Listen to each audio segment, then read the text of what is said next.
don't ever slow up, no I don't take shit. I got no love for the fakeness. If you wanna play tough and wanna hate this, I'll always show up and make a statement. I don't ever slow up, no I don't take shit. I got no love for the fakeness. If you wanna play tough and wanna hate this, I'll always show up and make a statement. Everything I do so instinctive and so passionate. Every word I move so descriptive. I got a vendetta against people who got it. Being negative when you should be getting after it. I'm impressed. I got facts over tracks, this and that. Spitting slow, spitting fast. I could roast, I could gas. Think I'm okay at last, but I don't know if that can erase all the past. And the pettiness, a reflection of the emptiness. Hilarious, you think you're worth my time, you're delirious. Mysterious, because you hide behind a fake exterior. Inferior, you know I'll always be a bit superior. Get off of me, this ain't no humble brag. I want you to hear words, you can say them back. I want you to feel free from the chains at last, and to believe in what you got, it was built to last, yeah. Now that I've been put through hell, I never got anyone's help. I had to do it all myself. I don't ever slow up, no I don't take shit. I got no love for the fakeness. If you wanna play tough and wanna hate this, I'll always show up and make a statement. I don't ever slow up, no I don't take shit. I got no love for the fakeness. If you wanna play tough and wanna hate this, I'll always show up and make a statement. I'm gonna learn the consequence of being incompetent. Mental health is confidence, dreams and some honestness. I'm not here to save the day, that's for you to take away. I could play a million mind games, but instead I say something not illogical, something that is topical. Rub it on and watch it go, make yourself unstoppable. Dreams are irresponsible, but they're always possible. If you just believe, you could be so remarkable. Thoughts in my head, a collage and they spread. I'll be great one day, going off of my meds. No, I'm not giving up, no, I'm not giving in. I will make it to the top, taking off in the wind. I gotta make it, I'm saving every day to taste it. I'm patient, but my mind, it can hardly take it. I'm chasing a dream that I've had for several ages. A vacant, modern kid. Hey guys, how's it going tonight? You got me bumping the music over here. Yeah, I know, right? Getting it all set up. We're just gonna wait for a few people to get in here. Hope you're doing well tonight, Dean. Good, man. That's awesome. I'm just waiting for Sean and Cyndi to log in here. Hopefully very soon. No echo, right? Working pretty good? Yeah, no echo. You're not getting any echo, are you? No, I'm good. Perfect. Oh, hey, how's it going, Cyndi? Let me turn this one on. I had to log back into YouTube because it was set on to kids settings, so nobody could comment. It was on the kids setting? Yeah, after they put all those new privacy things on, so yeah, we're good now. Hey guys, how's it going? Everyone's logged in here now. You can see everybody's commenting. Thanks for tuning in this week, guys. We had to cut it short last week, but this is part 2 of Salt. I think Sean will soon be logging in, eh, Cyndi? I couldn't tell you. Sure. I don't know.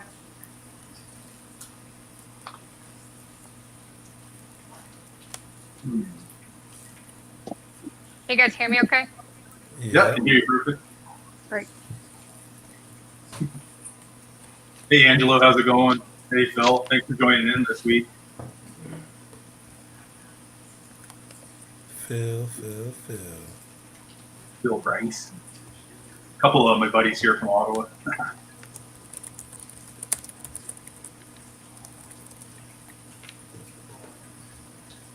Oh, now I see the comments. See, on my phone, I can't see the comments when I'm on my phone. I have to go into the chat and then see the comments. Oh, really? Yeah. It's all good. Okay. Get everybody all set up here. I'll get a computer eventually. Right? Yeah. So hopefully everybody's got their comments for their questions tonight for Go Salt.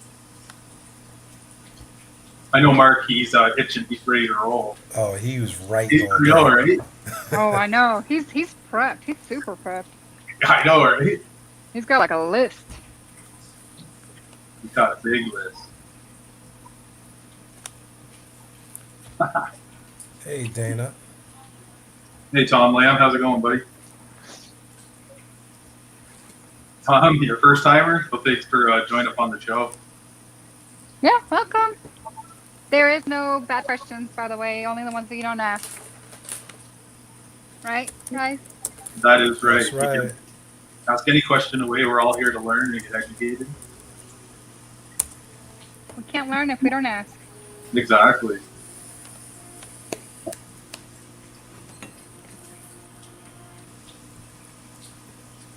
I don't know why I can't get out of this chat now. Hold on, let's see here. Oh, there it goes. No, I can't. Can you see it when it's in landscape? No, not on my phone. The screen's not big enough. I have to actually go down to the bottom where it says chat on my window and then go in there to read the comments. I just need a computer. That's all. It's all good. Okay, everybody, we have the Cyndi needs a computer fund. We want to Yeah. use about $10,000. We want the best one to buy. It'll make your life a lot easier. For sure. Right. We wanted underwater cameras. Thanks for joining us. It's all good. It will definitely make my life easier. Angelo, YouTube's better than Facebook. Well, we're broadcasting across all kinds of different social media tonight. Angelo. That game's on the phone, you know. Too. Yeah, I have it. It's I wonder- so good. So yeah, so we cut, our salt conversation there short last week. Where did we leave off when we were chatting? I don't remember. I think we're talking about how long they can sit mixed. No, yes, that's correct. Yeah. Which ones clouded, which ones were, easier to mix. Yeah, like myself, like I said, like I do automatic water changes, so mine sits, around for like a month or so, and I never have a problem with it. I keep it, keep the water movement going all the time. So it definitely helps. Yeah, and you don't necessarily have to have a heater in it as long as you have water movement. Obviously, if it gets too hot, then that's a problem. Yeah, I Just agree. like it would be in your reef, yeah. It could be a little cooler than your tank, but if it gets any hotter, then yeah, that's going to cause issues. Yeah, Especially totally like agree. with algae and bacteria that's going to start building up in there. But if you have water movement, realistically, that should be plenty. At least temporarily. It'll Yeah, I always don't end up room. use a heater at all either. Yeah. It'll be at least room temperature anyway. Right. Yeah, totally agree. Well, room temperature in California versus Washington or New York is different. Florida or depending on where you're at, room temperature could be 80 degrees versus 60 degrees. Yeah, It that's doesn't make a true. difference. That's true. Like mine stays in my basement. It's pretty cool down there, but it doesn't fluctuate that much with my tank. That's good. Yeah. Where do you keep your tank? Oh, nice shirt, by the way, Ryan. I Oh, haven't thank gotten mine in yet. Yeah, Oh, we're nice shirt. Yeah. Woo! CJ pumps. I'm telling you. I know. I should have mine at the house waiting. Yeah, I got an exciting project coming up with CJ, so stay tuned. Heck yeah. Yeah, We both do. that's very true. We're gonna be rocking the CJ pumps, Cindy? Heck yeah. Yeah. Pumps, heaters, the whole nine. I even have the heaters in there. Awesome. Thanks for joining, Tim. Appreciate it. Anamariska. Where do you shop at? Oi, oi. Holland. Maybe you can answer that one. I was not Hey, sure. Holland. Welcome, Holland. That's on my must-visit list. Yeah. Okay, so Yeah, to I don't start know off, where Con is, so so I know we talked about this last time, but to do a refresher, kind of like a cap, overall, what salts are you all currently using, and for how long? okay. So myself, I use D&D H2 Ocean Salt. I've been using it about 4 years now. I started with Reef Crystals, and then I went to Salinity, and then from Salinity I went to D&D, and I've been with them since. It's been a great salt for me. I can't complain. I don't have anything really negative to say about it, except it's a little pricier than other salts. That's my Yeah, well, 4 years. That means you're pretty happy with it if you used it for 4 Yeah. years. If you weren't happy, you would have switched by now. What about you, D? I'm a fan of the Red Sea Reef, the Coral Pro. I gotta admit, I've been using it a long time, but I still have the Instant Ocean that I use for just regular systems. Yep. For like your fish only, or Yeah, just the fish only, or just like little quarantines, just because that was so much cheaper. it Well, is, exactly. The price is right. right? Yeah. The price. I think for fish only, yeah, I still use Instant Ocean for my fish only. Yeah. For the quarantine, because you know how corals can be finicky with alkalinity swings and all that, I do use the Mm. same salt. Been using the Red Sea Coral Pro for about 5 years, the black Oh yeah. bucket. Yep. And here recently, I started trying out the Elo salt. Yeah. It dissolves faster, and the parameters are a little bit better than I expected to be. And so far, I like it. That doesn't mean I'm ready to switch full on yet. You know, I'm still trying Yeah. out slowly but surely. You can't just change 50% of the water and do that. No. As we discussed a few times ago, you got to do increments, 10 to 15% per week until you get it all sorted out. Yeah. Exactly. You don't want your corals and everything to go like withdrawal too soon. Right. Oh, here, she's back. And then see, Tim said that he switched from Tropic Marin Pro to the Aqua Forest, or he was using the Aqua Forest before. So the Yeah. Aqua Forest, I'm very familiar with it. Are they all the probiotic, or do they have different kinds of salt for the Aqua Forest? I think there's one probiotic and then there's one regular. One Yeah. regular. So they have two, like the Red Sea. They have the blue bucket and the black. Okay, Yeah. I got you. Exactly. Probiotic. I don't know. What do you guys think about it? Like, probiotic salt. It's not really natural. What do you think? I think probiotic is just a hot term at the moment because Oh, yeah. probiotic can mean a whole lot of.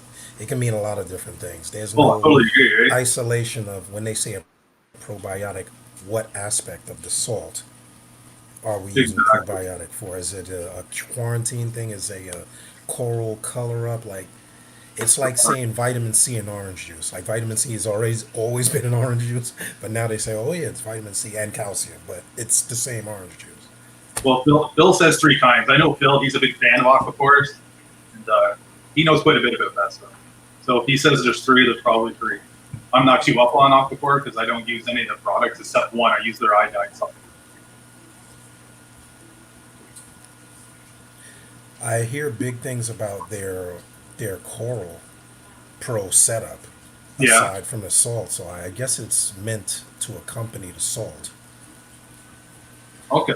Like you wouldn't want to use a salt that's going to lower the levels that you're trying to raise by dosing. So it's supposed to establish an equilibrium. Oh, okay. Yeah, it's one thing you should look up more on. Never really looked into it too much with like the probiotics. I try to keep everything as natural as possible. I try to keep everything simple as possible Exactly. Keep it simple, right? because I'm a dummy. Exactly. As simple as Too possible. much information kills me. Yeah, like usually Well, when it that's comes. why, that's why I like the Red Sea, because when I use that, I don't have to dose. As long as I'm consistent with Yeah. my water changes, I don't have to sit there and worry about it, refreshing anything on it. Now, somebody made the comment on the Forest, they do give you a warning that you have to use it within a certain amount of time. So it can't Mm. sit. Oh, okay. So There we go. that's a big important point then. DBs. Hey, it is the man. I don't know if they can hear us.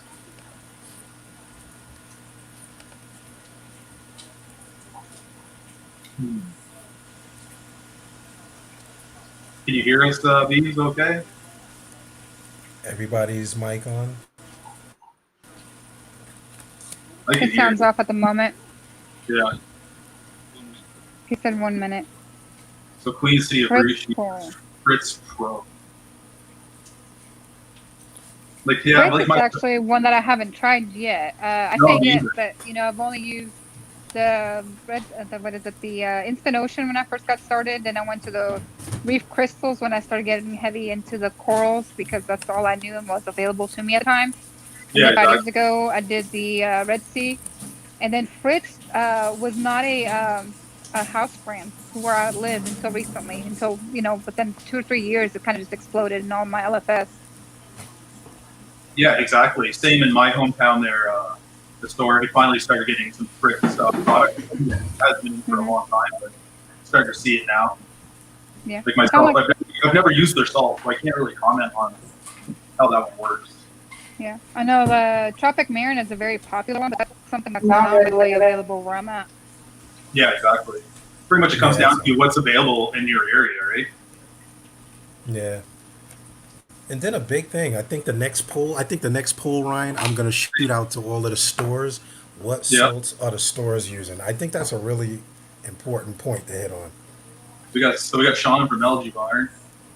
Yeah, he said they've gone through pallets of Fritz Pro, still not much scum on our mixing tower. That's good to know. Yeah, I'm that's not against trying it. It's not no. something that was readily available to me where I was at. Well, You know, exactly.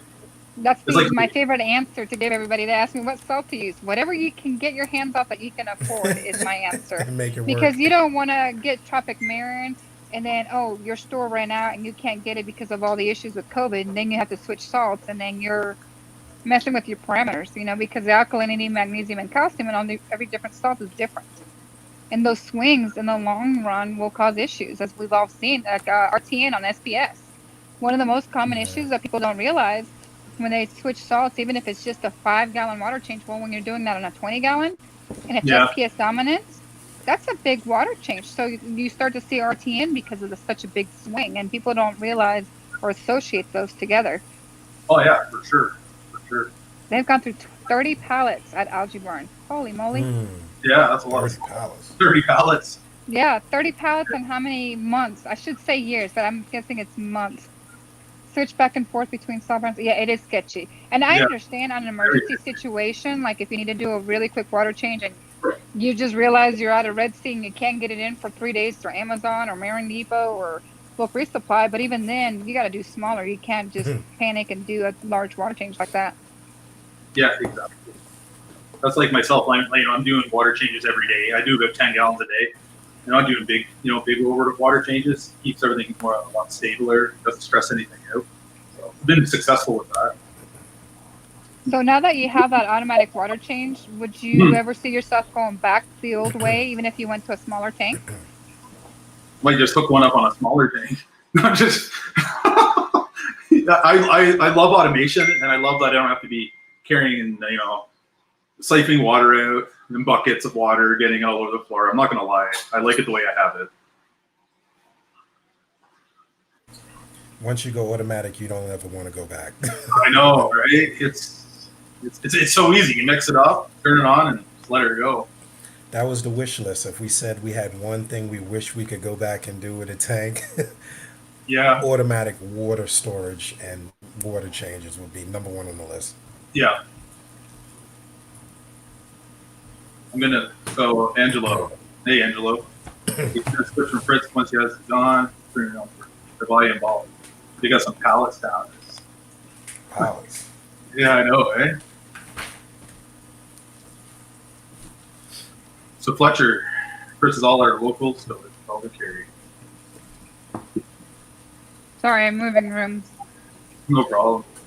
Producer We're Reef having says, some technological issues here. Producer Reef asked if you use the Apex for your water changes, Ryan. Producer Reef. Let me see. I'm looking them up. Okay, right here. What are you doing? So Another Producer one. Reef, yes, I do use my Yes, you are. Apex for doing my water changes. If you go on your display, they actually have the mode there where you just click it on auto, just calibrate it, you hit the auto buttons, and you just punch in how many gallons a day you want to do it or throughout the month, and split fix it up, and you're good to go, and it'll automatically do everything for you. On the Apex? Oh yeah, it's very simple. You just click a couple buttons and you're good to go. Just make sure your water in and your water out. You don't mix them up. You don't want to cause yourself some big issues there. But Sorry, guys, I'm multitasking. I'm acclimating corals while we're talking about this. They've been floating for quite some time. I live in Canada, shipping is expensive. Hard to drive 100 kilometers from my local fish store. See, they live in Canada. Shipping is expensive.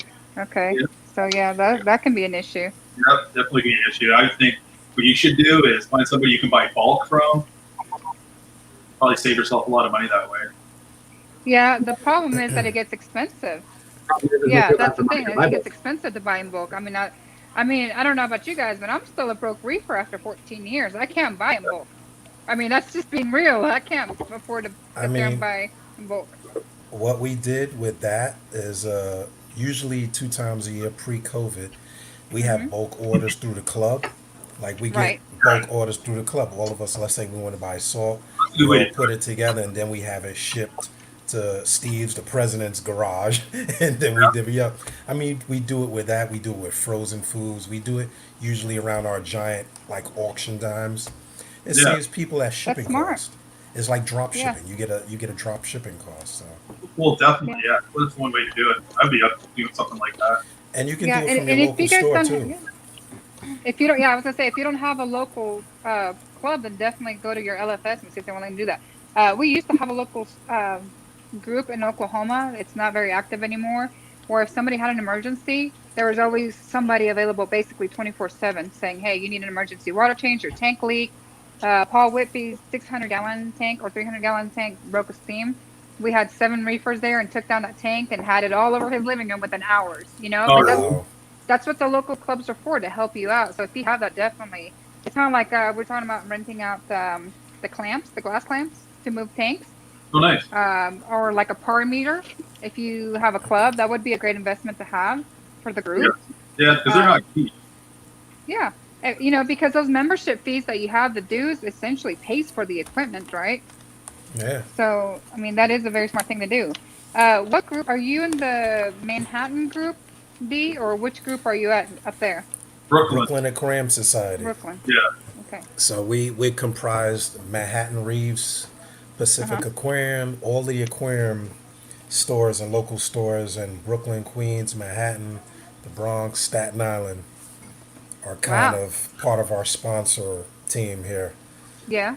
I had a really sad day because I actually passed by a store today and realized it was closed and for rent. It was like really sad.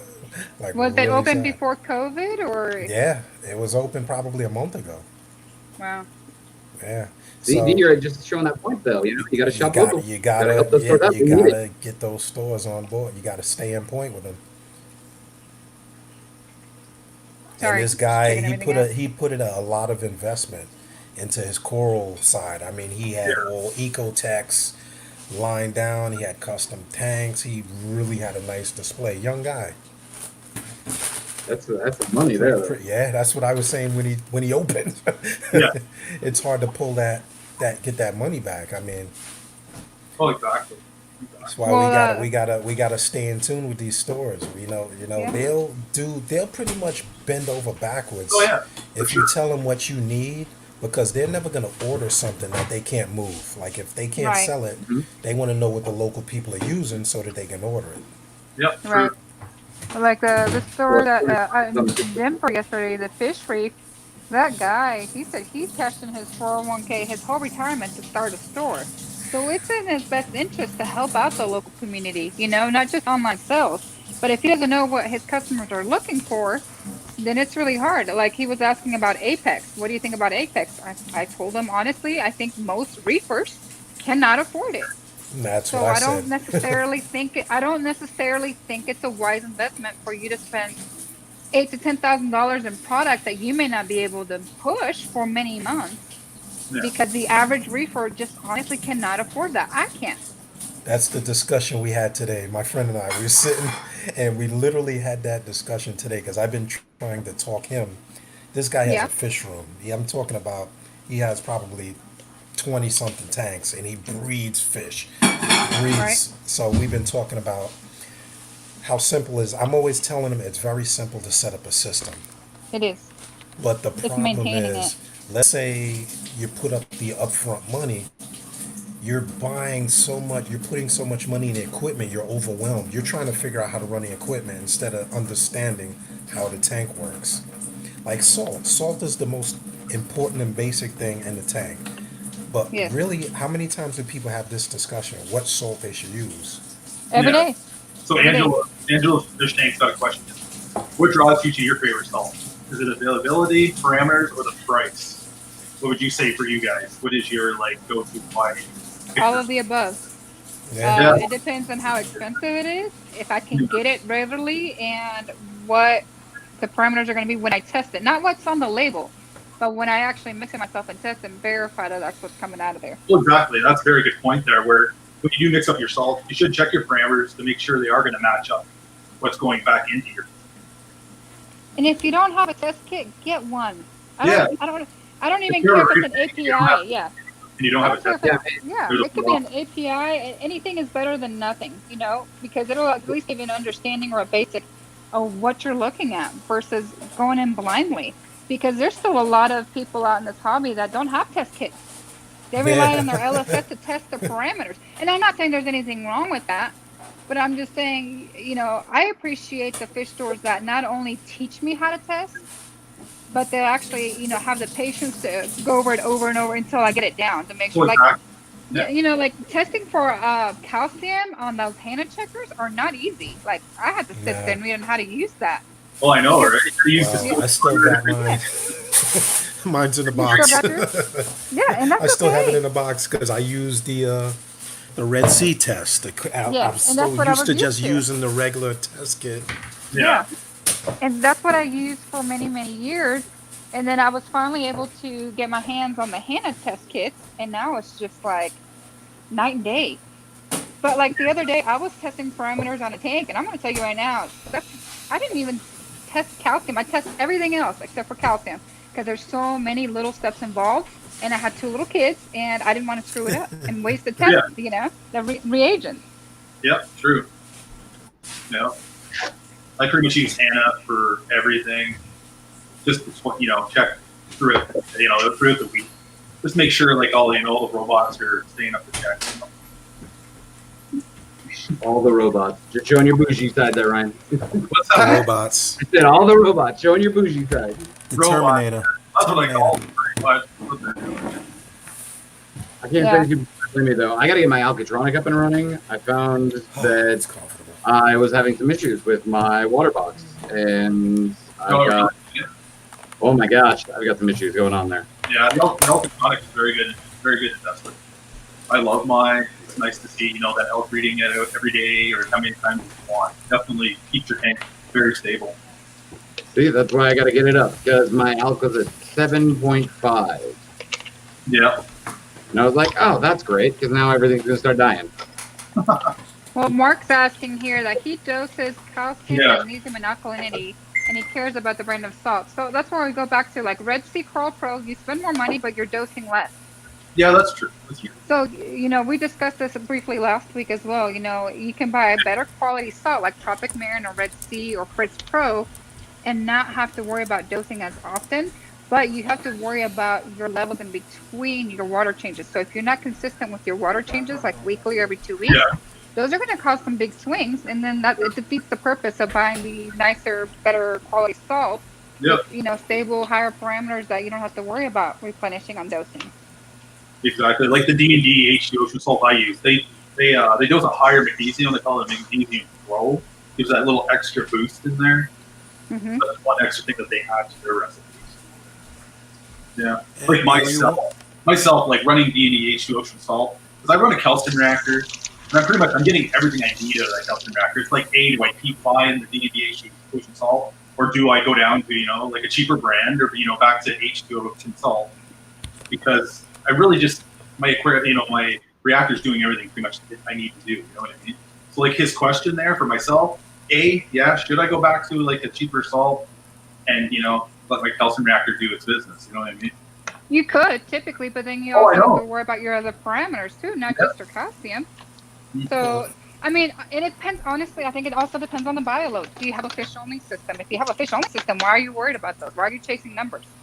Yeah. Well, But my reactor is hitting my, it's my calcium, alkalinity, magnesium. It's all coming out of that reactor. You know what yeah, I mean? but you Some hit a good have that point. extra little oomph in there. You know what I mean? Little magic potion. Is that actually going to help out a little more? Give my corals a little extra, color to them. You know what I mean? It's hard to say. Yeah. Make that jump. Do I want to do it, or should I? Everything's running really well. I'll just keep it the way it is, keep it simple, or do I take that jump and mess something up? Right? It's hard to say. Well, let's talk about that right there for a moment. Let's go back How to the diligent basic. are you? Yeah, how Yeah, and diligent are you with keeping with your tank? And now, even that, how big is your system? Because that Yeah. makes a big difference. Yeah, very because true. Very true. Buying a bucket of salt makes about, the average is 110 gallons. Now, I got 150 gallons of water. How many water changes am I getting out of that bucket? So when you're coming into the hobby, like you have a large system, you're talking over 400 gallons. you have to look at the price of the salt because you got to think about how much you have to order at a time Yep. and what you need. Like, when do people realize when they need a calcium reactor or not? Because if you're dosing it, it gets expensive. It does get expensive. Yeah. So if the salt can compensate for that not dosing, then yes, you're paying them more money. But people don't really touch on that. Like, Yep. that's a big fight when I build systems for people. They always want the biggest system that they can fit, but they don't realize, okay, your calcium reactor is another $700 Yeah. because At you least. need to maintain every Plus the day your media. levels dropping. Yeah, you're dropping, Yeah. dropping. You need the regulator. Yep. Or you're changing 50 gallons at a time. There was a time when I was changing 40 gallons of water on a regular just to get it established. Well, look what happened with COVID hit. How many people out there had calcium reactors and didn't have the media that they needed to keep it going? And look how much chaos it caused. So you also have to have a backup, you know, like if you have a reactor, a calcium reactor, and you don't have the ability to get that media because of COVID or whatever the case may be, you're going to have to go back to doing it the old school way where you're going to have to manually dose. And most people are like, how do I do that? But let's say you have the tank, like, let's say you have a 30-gallon tank.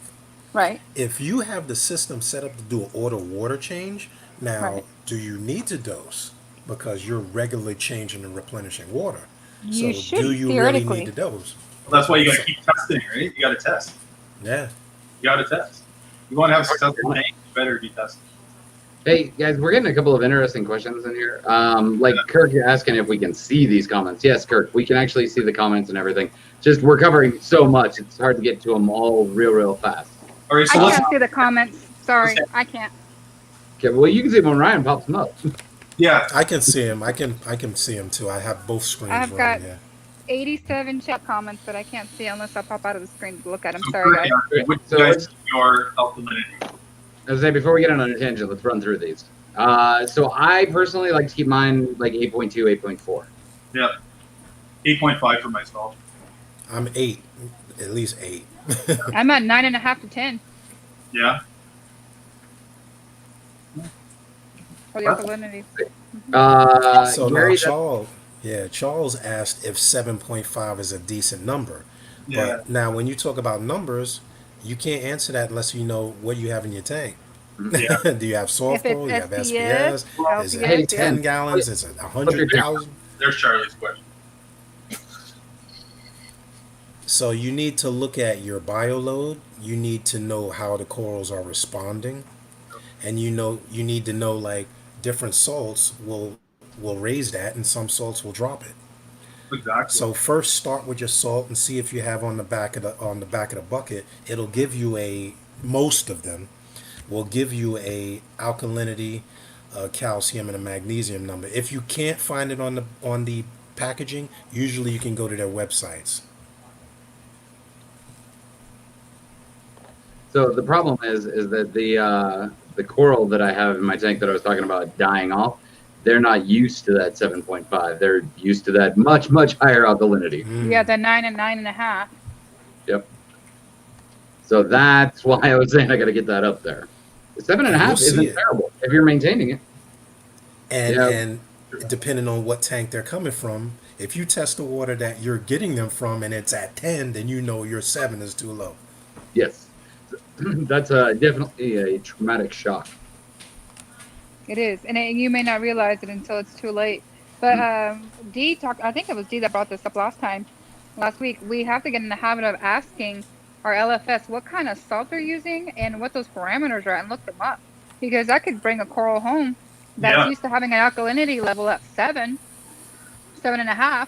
I bring it home and I keep mine at 9, 9.5 to 10, depending on what's going on, and it's gonna kill that coral. And it's not the LFS's fault; it's mine for not doing my research and informing myself and educating myself on the differences on that. Exactly. And we get lazy because yes, we acclimate, we dip, we quarantine, but those are the kind of things that you're not thinking at the store. You're thinking, oh, that's a really beautiful mushroom, I'm gonna go ahead and get it, and then 2 days later you're like, why did it melt in my fish tank? Well, exactly. Like what I do when I buy new corals or fish or anything, I always take a sample of the water that's in the bag, throw it on test the salinity, check the temperature. That's what I always do, just to make sure I don't shock anybody. You know what I mean? Right. Usually stores, like, they're going to keep their salinity a lot lower than our tanks. You know what I mean? And you got to acclimate everything. It's a good point. But it's a good rule. Always test out water. I just started doing that. Yeah. Because I wasn't doing it. And it was funny because I have 2 smaller systems downstairs that I was growing acros and things. And I says, well, this tank's running a decade, 2 decades, and I can't grow them there. But downstairs, everything was overgrowing the system. And you see the difference in the parameters between the 2 systems using the same salt, but different filtration and different bioload. And it was a shock, actually. Just moving them between tanks in the same house. Well, it's like my 20-gallon, when I had that up and running, everything was flawless on that tank. Everything was growing. It was great. It was colored up and everything. Now I've switched everything over to my Kate 600, and it's just going through this new phase of stabilizing. And it's just been unfortunate to a few of those corals. Yeah, it really is amazing, though, how just swapping. A moment of silence for those corals. Only a couple of them died, thank God. But I've got some expensive ones in there. Yeah, and I think the water's still a little out of whack. I went looking for some juggernauts today. I had 3 of them on a price list, and they're just gone. And I'm like, great, there goes what, like $1,200? You know, just because they're selling for like $400. I passed the store yesterday like that. He had huge candy canes, multiple branches, but I see them all closed. And I asked him, did you just turn the lights on? Like, are the lights just coming on the system, or did you just bring those in? Because you could tell when they're going through that shock. Right. Like, well, and it won't necessarily kill them, but it'll definitely stress them out. Not the fish, but the actual coral. The coral. Especially, like mushrooms are really sensitive to that. SPS, we've all seen, are very sensitive to that. And torches. I don't keep, torches. Yeah. I don't keep my alkalinity that high for any particular reason other than that's what it tests out, for the Red Sea Coral Pro. And so therefore I've maintained it at that for the last 5 years. I don't dose anything to maintain it that's just what comes out of it. So, but no matter what you're gonna do in this hobby as far as salts or anything like that, you're always gonna run into some challenges. You just have to learn to not stress out, slow down, even if you have to acclimate a little longer than you think you should. Exactly. It doesn't hurt to acclimate something for hours versus 15 minutes. Like, everybody gets in such a big rush to just throw anything in their tank, and not everybody quarantines either. So you got to keep that in mind. Yep. Not everybody dips either. Not everybody dips. I found that recently. They should. I found some stuff. Oh man. Always dip. You got to. There's too many. But here's the thing. I've seen people that have multiple tanks and don't dip going from one tank to another. Why not? Guilty. Guilty. And the funny thing is, I had no purple mushrooms in my tank in the basement. It's overrun with mushrooms now, and I'm like, I brought one rock from here downstairs, and it literally overgrew Favia, overgrew it, and I'm like, crap, from one tank to the next. Yep. Yeah. So why don't you dip it though? Is it because you're the time consuming, or you just trust your own systems, or why don't you do it? You always think about quarantining from outside. You don't think about quarantining from inside. Like even you get those pesty Astorina scales. I mean those what are starfish? The Astorina. Oh man, there was an outbreak I had 2 years ago. When I tell you, I was up at night pulling those things out with tweezers, just from one tank to the other that I had. You can get some bumblebee snails. Well, now they're gone, but it was tedious. But yeah, the salt, I mean, when you're changing the water, it definitely makes a difference how much volume of water you're changing, what salt you're using, because I was just looking at Fritz, I was looking at their site, and based on the salinity level, okay, your levels are different.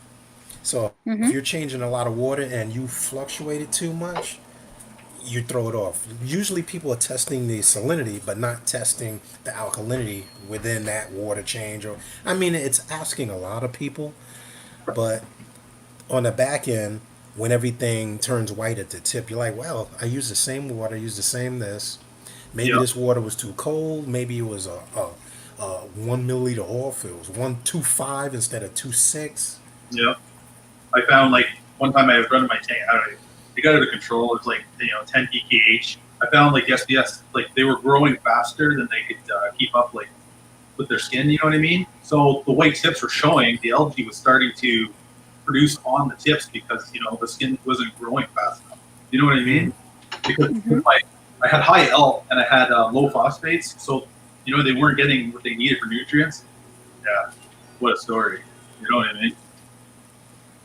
Sean here made a comment, so it says, kind of curious. I don't see many people doing fish only with live rock running macro. How much of a benefit do you actually get from water changes in the fish only system when you aren't trying to eliminate nitrates or phosphates?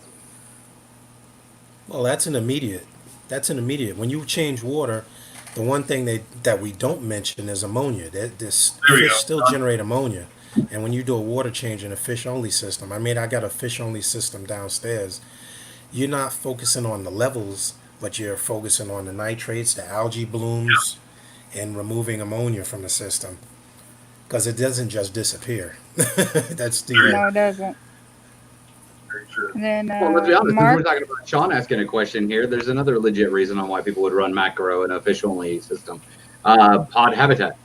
If you've got something in there like a mandarin or whatnot, those pods have to have a place to grow. That's very true. Very true. I got a couple mandarins in my tank now, and they're doing awesome. Ever since I've been seeding it down with algae barn pods.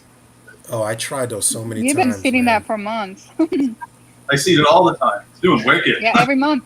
Every month you got to go in there and supplement, maintain. Yeah, you get that subscription, you're good to go. I got it. Really?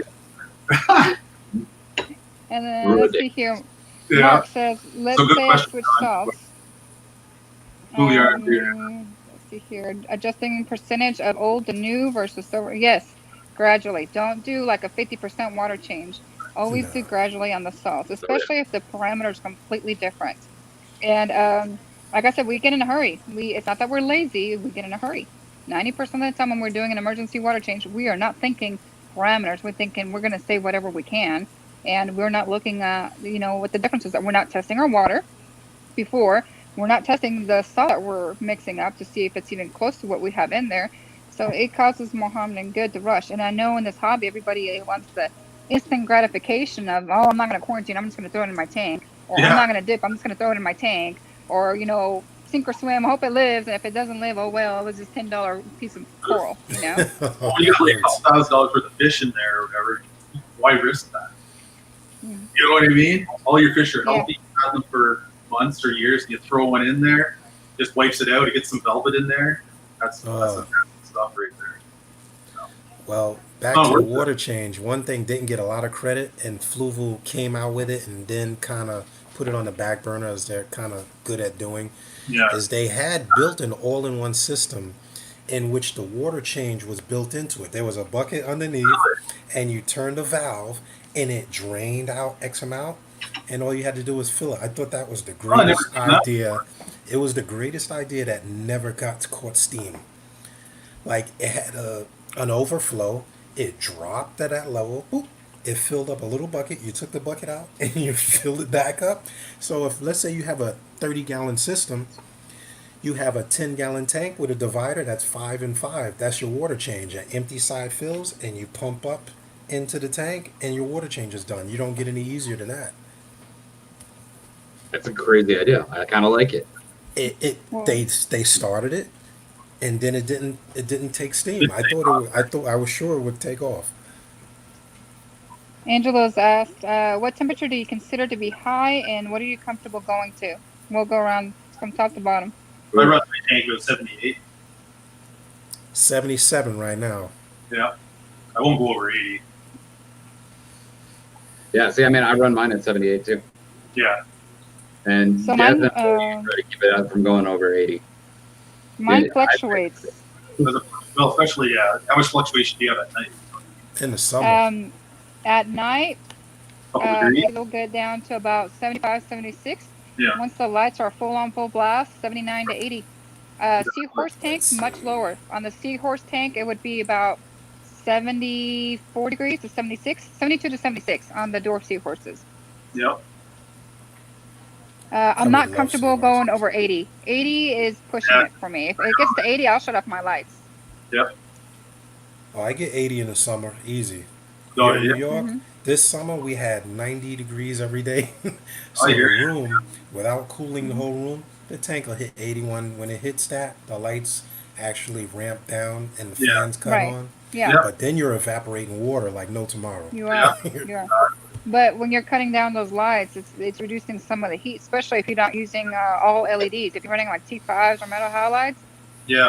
this summers are crucial. I installed an extra air conditioner for mine because it was going crazy. I have a chiller, but I don't run that chiller. You run that chiller, you might as well run the air conditioner. Never had one, never run one. It's cheaper to run an extra air conditioner unit just facing the tank. Get a Oh, little it window is. unit if you have to, or a fan. I've seen many people that put the little fans at the very top, the little computer fans, Oh, and just sure. blow across the surface, and that helps I significantly too. have 6 fans on this tank. I Six? have exhaust on one side Nice. and vents on the other side, so it moves straight across. Across the tank. Hey, Okay? Fix off do that. So you have a canopy though on that tank, right? Yeah, So because the canopy canopy is is going 8 to inches keep all high. that heat, yeah. So it's a lot and it's easier to do vented. it that way. Yeah, So I people, actually wish I had more. Like, I like being able to angle the fans down and like angle them. So that's another project in the works. I may Right. put well, fans stuff on the like this, back. that's an open top. So with the canopy, you're essentially moving air like you're blowing it out of vents, essentially. Yeah. Yeah. But something like this, you just have like a clip-on fan that's blowing across the surface to keep that temperature Hmm. down. It's got LEDs, so it's not going to get as hot. The other tank has T5s on it, so that's going to get way hotter. That tank does get up to 81, 82 degrees. But once it hits that infrared controller, I actually have the lights controlled on that as well. So if it gets to like 81 degrees, it shuts off my lights, Well, there you just like the go. heater. It's got 2 plugins. Why not use it, right? Yeah, nice. There you go. Temperature All right. dropping.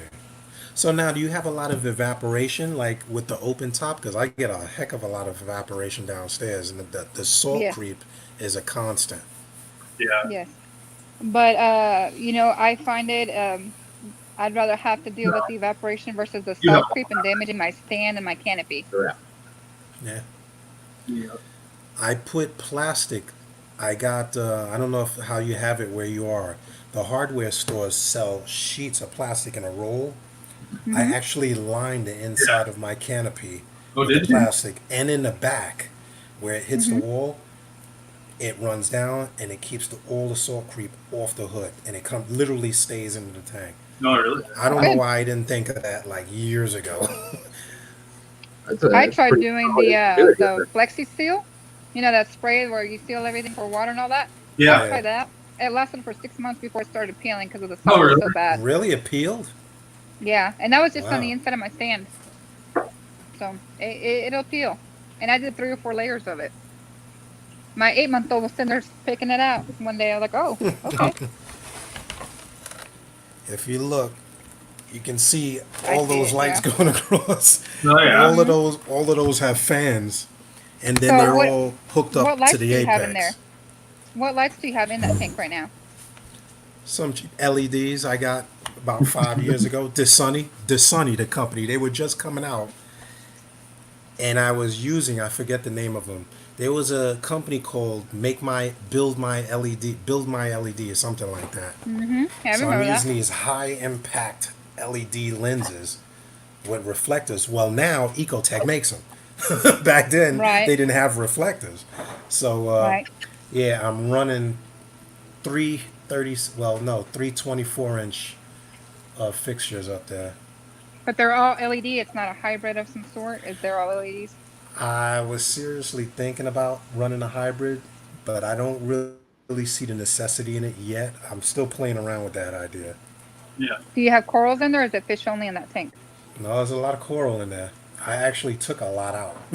Took a lot out. So, Because Mark, they started overgrowing. They like once it gets established, once the tank is running a long time and it gets established, and it's a happy problem, it Yeah. overgrows. I had leathers that were growing so big that everything under them start dying. It was like like they were dropping and multiplying. I had finger what about leathers. coral grown? Well, the same thing people have with like bird's nests. Like you get bird's nests that'll overgrow, and then everything around it will turn white. So I literally like started taking everything out, and like now I don't know what I want to do. Now I want to just do something different now. Yeah. I'm looking for inspiration. I'm looking for Ryan's next project. I'm looking for inspiration. Projects. Yep. So I Mark think we has skipped over. Yeah, we skipped over Gary's question. If you scroll up, sorry, I went back to Where's check. I thought Gary? we skipped some. Gary. Gary Smith. Show us your Scroll- setup. He wants to know. Show us your setup. Yeah, come on, D. You're right there. He says, show the setup. He said, look, talking to you. He says, Cyndi, you would show us your setup since you're already there. I'd show you mine, but I'm on the computer. Well, this Well, is even that, yours actually. is plastered everywhere. Anybody can see that at any time. What is that? I said, even at that, your tank's plastered everywhere. You can see it all over all the time. Oh, This man. is actually the build off that we have with BeavsReef and myself. Sorry, I don't have my Nice. lens on me right now. I'll have to go and get it. But It's looking so good. this is my side of the build off competition right now, Yep. and then his side right there. He added his mushrooms today. I'll have to go get a lens filter here in a minute and show y'all better. You gotta get that Pictures of it. lens. Right, I gotta show off that fish. That fish is amazing. I I love gotta that. Yeah, get I a- saw that clown, right? Cindy, Yeah. Yes. you gotta get your new Let me poly get- lens on there. Yeah, I'm gonna go get my Polyp Lab lens. It's There you upstairs. And So show you guys. I'll tell a little bit about that clownfish. That clownfish that's on my side is called a polka dot storm. So as far as I've been told, I have the only one that's been released to the public so far. I saw one today. It's not a polka dot, but I saw a That's beautiful the thing. storm. Not a polka dot. It's got to be a polka Now- dot. It's got no bars. It's got no saddles. It's got No bars. nothing. It's legitimately just dots on it. Oh, And really? the eyes are white. Yeah. Does have the white eyes. I'm not 100% sure. I guess we'll find out here in a second once she gets that filter on there. I don't, or I can look on my phone. I've got close-up pictures of it on my phone. Let's see. Pull it up on your computer. You can share the screen. Well, she's going to show the actual clowns, so Oh. Even better. that's what I'm saying. One of your lenses downstairs. Okay. I mean, my coral one's in my car. Let's see. Now he's got me curious. I'm not 100% sure. Only reason I mention it is because someone mentioned to me that the way to differentiate between a don't mocha, know. a Da Vinci, and is like the eyes are a certain color. I was And like, I don't know how true well you that can is. see that, though. But it's like they're white and brown, the eyes. Okay, so it does have it. But see what I mean? It's just perfect circles everywhere on it. Yeah. That's a nice clown, I'm excited to see that fish grow up. right? I want to see it. I want to see it bigger. 'Cause those markings, As they get Yeah. older, for sure. yeah, those markings are cool. And it's got one fin that has like one dot on it. So, Really? it's kind of cute. Oh, nice. Like, I picked up a couple storms there, and I can't wait for them to grow up. Like, Oh, the storms are so beautiful. it's so awesome. I love storms. Yeah. The only problem is that I never buy them because I'm too cheap. So I just buy snowflakes. Oh, really? I saw one today. I saw one, $69, and it was beautiful. For a storm? I had to fight every impulse in my body. I mean, I was just down shopping in Texas the other day. Oh, And, they're uh, over 100 and change. I know. Oh my God, their storms were $1.15 to $1.45, and I was like, "Are you kidding me? Really? Well- Like, what is going on here?" Well, this was A in a Petco. B, Yeah. B next to it was a tank of assorted clowns, which include snowflakes, Da Vinci, all of these mixed, naked, half bars, Yeah. $40. Any fish, 40. So I was like, so I says, wait a minute, how much is that one? And he says, oh, that one's no, that one's the mocha. And I was like, oh damn. I'm trying to figure out how to flip the Whoever makes camera. Can I flip the camera on this thing? What's the phone? Oh, I don't know if Yeah. you can flip it streaming. No, I can. Hold on, just a second. I gotta flip this around here real quick. Back camera. Figuring it out. Figuring it out. Making it work. There it goes. Yeah, look at that. Oh, she got the lens on it. Nice. Okay, so this is his side. This is what I was acclimating. Is the mushroom. So that's a new mushroom. We got his Scully yesterday. That's very There's nice. that one. There's his clownfish. There's Spot. Spot. There's he is. Right? There he is. But you can see on that right So fin, really it's got that cute one looking. dot. Right? Yeah, And then we nice. got even more mushrooms down here. And more mushrooms. Can you tell there's a theme here? There's this I blanket. think really coming along, John. It's getting there. It's getting there. Yeah. It's got some You really wouldn't pretty get mushrooms in there. You wouldn't And get then Oh, it, I but see them in there. And There's now on over my 2,000 side, I've dollars got the mini Aussie Scully, Oh, look at that. the Wilsoni back there.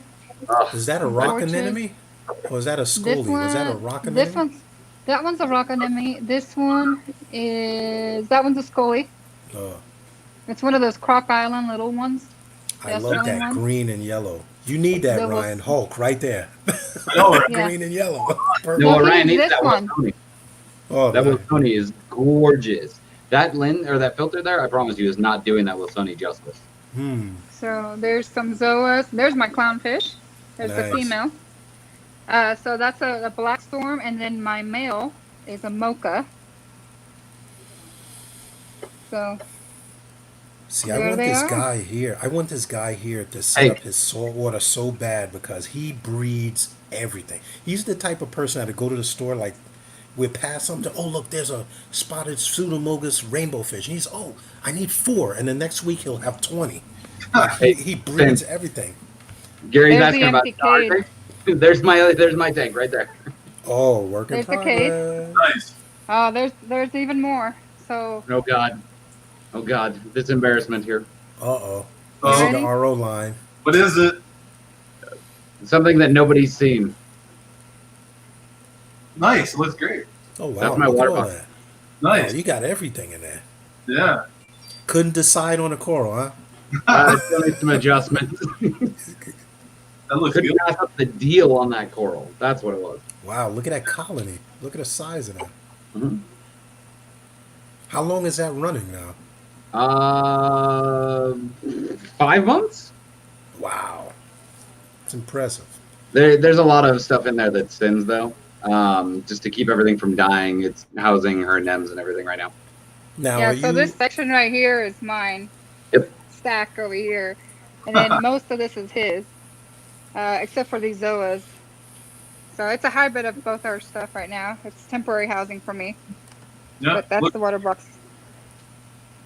So there you go, sneak peek for everybody watching. That's something that nobody else has seen yet. So Look now how are big of you a difference keeping... that is. Now you keeping that DK... Well, blah, blah, blah, blah. You keeping that DKH at what? This one is at 7.5. I tested It's it. going up though. It's getting an Alcatronic tonight. yeah, you gotta get the electronic on Hey, show them the boxes, Sim. there. Right there. There's the Not Alcatronic and the Dostronic. It's going on tonight. That's a good stand. Right? Isn't Yeah, it? not a bad way to spend So- 2,500 bucks. Here's the Oh, yeah. problem now. The problem with this is you see all this mess coming off of it? Yeah, wire I had management. to clean that up. I had to clean that up. Look at that. You put her to work. Look at all these Yeah, cables that's a project. everywhere. And, Is that- and That's it's, why I said you just show them the embarrassment. Is that one of those engines right there? she I put mean, you but on that, blast. look at that thing though. Look at that. That is the way look at It's that like a thing. Camaro right there. We got LEDs circling. Yeah, so that wave engine, that's the Ecotech one. So that one will actually work with all the Ecotech stuff, controlling it all There you wirelessly go. instead of having it plugged in. But I've got my gyres and my pulses direct drive right off of that engine. That thing is See, now- amazing. I See, now love my it. problem is I have the like first generation. I guess it's a second generation Ecotech. Half of this stuff is not going to be compatible. But you can buy the tubes for some of that stuff. Yeah, but you have to add the grow outs. You need another port. That's the thing. They only give you what 4 ports or 2 ports. Are you talking about on the wave engine? No, I mean to connect the wave engine, you need another port Oh, for see, it. if you're running the Ecotech stuff and you get the wireless connectivity stuff that allow it to switch over to Mobius, you don't need to worry about that. It'll connect Yeah, as many but- times as you want wirelessly. But on the new Ecotech, it has the wireless built in, and the old one you have to do the bridge, which Yes. is a nightmare. But the thing that I don't like about it is the whole point of why I got the wave engines and everything was to get rid of all of the power brakes. With the Yeah. Ecotech stuff, you have to keep your power brakes. That's the problem, and you end up with a wire octopus. Yeah, like which wires is all what over. you guys saw. That's a nightmare and a fire hazard right there. So don't be like me. It You know, will fix that. be. It will take me at least an hour to clean that up. But he still has to hook up the Dostronic and Alkatronic before I even try to clean that. Because if I do that now, it's gonna be a mess. So Although now, do I'm you have wondering, some kind of raceway to run the cables through before you start disconnecting them? Like, no, I'm gonna have to start labeling them. just I gonna actually hide it have all in that section. no. all I with- have Velcro straps that are different colors, and that's gonna help me keep them all separated as we line up all the There bricks you and go. everything. So there you I go. love that. So that way it'll make it These easier things for are me to awesome, too. do. Because if it were up to me, I would just unplug everything and then figure it out. But then that's harder because you have so many electronics under there that it's overwhelming. Yeah, definitely wire management. It'll make your whole presentation a lot better. You'll feel a lot better about it yourself. You know what I mean? Want to make it like a piece of art? I've just been And kind of then- neglecting that because most of it was supposed to go over into the 1800. So it was just kind of a temporary housing tank, I guess, to get the 1800 running. Yeah. well, as soon as you get the wire management, you'll buy new equipment and you'll have to undo the wire management. I don't need to buy new equipment. The That's thing what is, happens. all of the stuff It's I have is always- already out in my garage. It's I made sure to always buy all another the equipment piece. before Always. I got it, right? But Yeah, I got one more. I got that equipment before I even got the cage. Had the tank. So I have everything ready to go and throw at it. So we have another question here, guys. Let's see some of these. Up here. So Mark, should I mix a dry salt box or bucket before making a batch of salt, and why? Myself, I mix it up. I mix it up very thorough because a lot of the elements are heavier than what's in the salt. As when they're in shipping, they settle to the bottom. So if you want to get better results in your testing, mix your salt all up, and you're good to go. That's what I do. Yeah, Oh. same. Man, I can attest to that, especially with aquaphor salt. I Yeah. had bad separation with that. I think that's a big part of the reason why I could never get it to mix clear until I figured that out. Yeah. I've never really had that problem with Red Sea. I'm not saying that I don't shake it up and Yeah. mix it. I do. But honestly, like the first half of the bucket, I don't. I'm It guilty of it dissolves because it's fast. heavy. Yeah, and it Well, maybe- dissolves really fast. Put it down But like the stairs. second half of that bucket, yeah, I can shake it up a lot easier. But that first half, I honestly don't shake it up because it's a lot of Yeah. weight for me to try to shake. It's Well, It not kind of reasonable. compacts. If you get delivered by Right. UPS, they probably shake it all for you down the stairs. Right? Core stories. Right? Good What question. Okay, if you guys buy the nice big box of Brightwell Neo Marine salt, Yeah. it's heavy, weighs like 80 pounds. It's a real pain in the butt to manhandle that. Turns out, and I found this one out through my own laziness and stupidity, that if you open the box up, there's actually 2 bags for 150 gallons, and you can throw those in a gallon bucket. It is literally just a box with bags of salt. Yeah. I bet your back would appreciated that earlier. Oh, God, you're Um, telling me.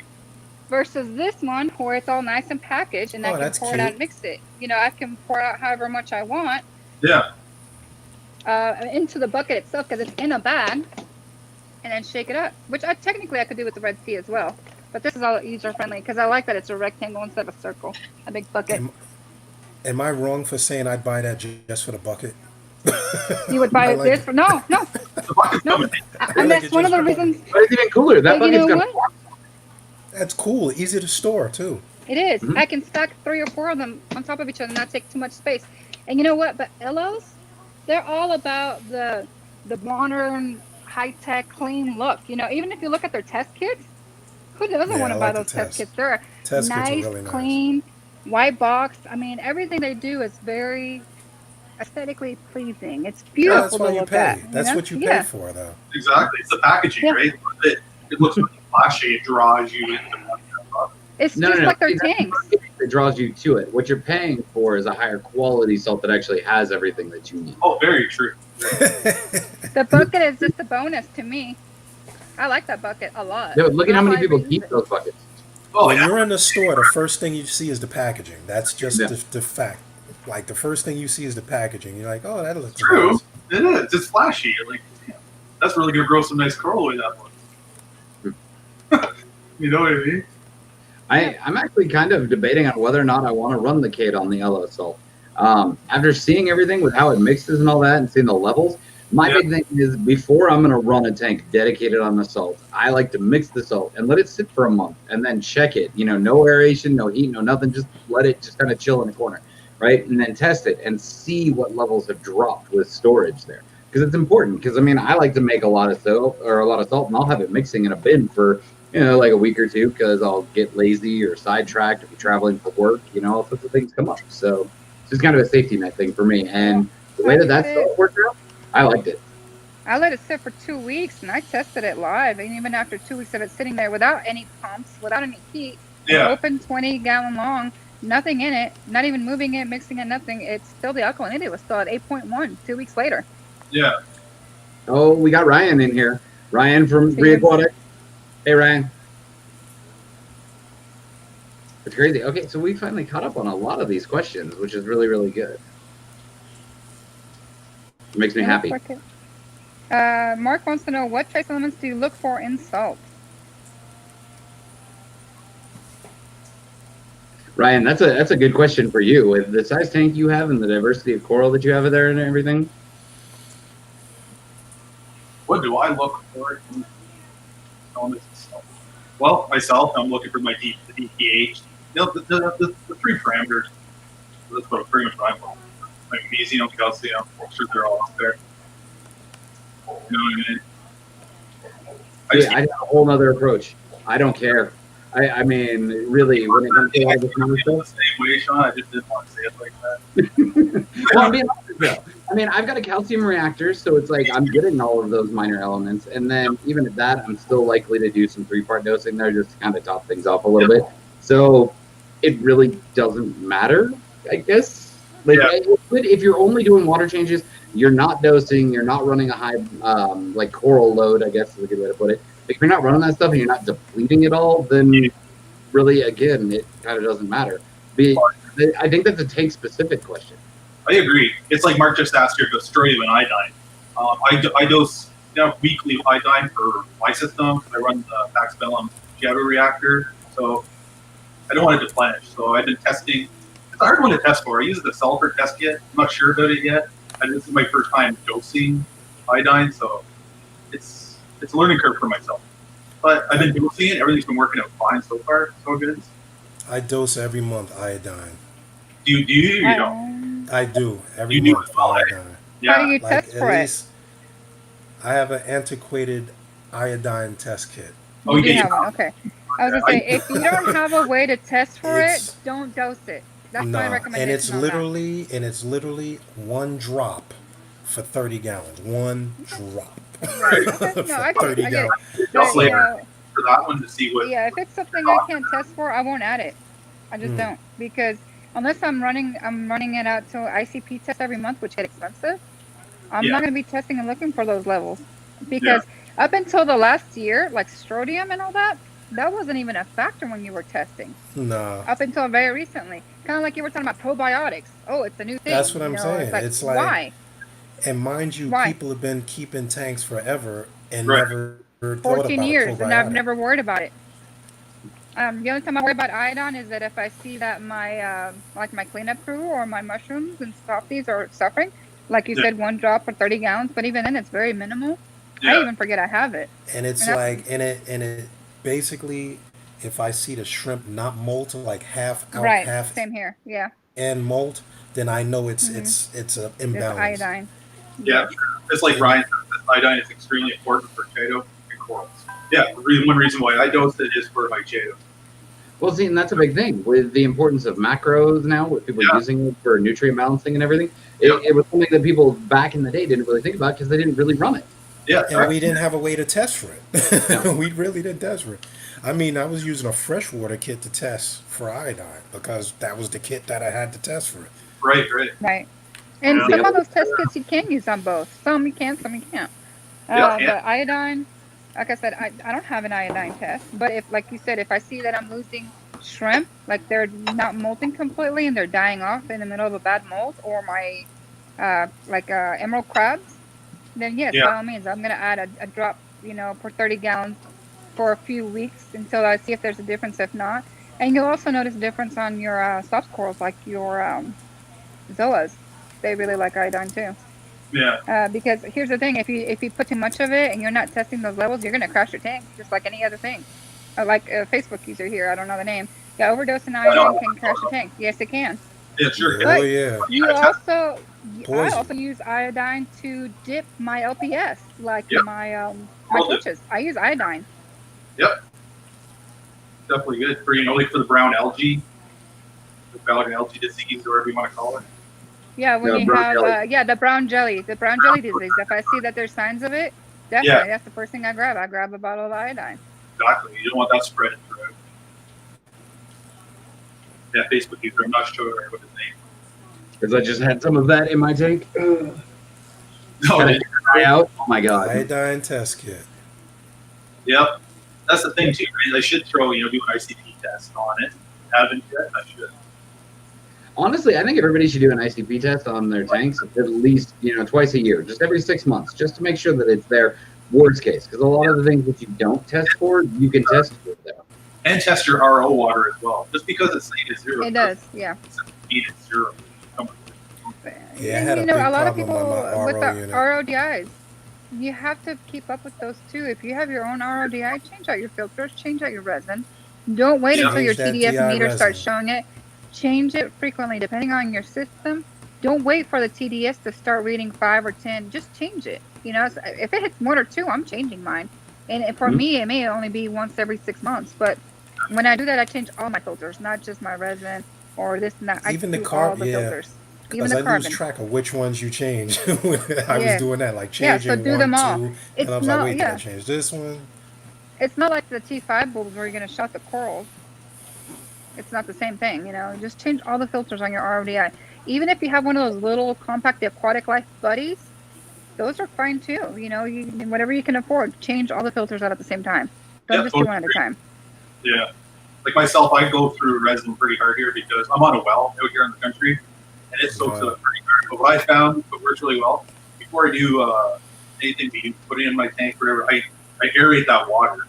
You know what I mean? So fill up your tank, then run it through the resin again, because just by reducing like the pH and stuff like that, it doesn't blow through your resin as fast like that.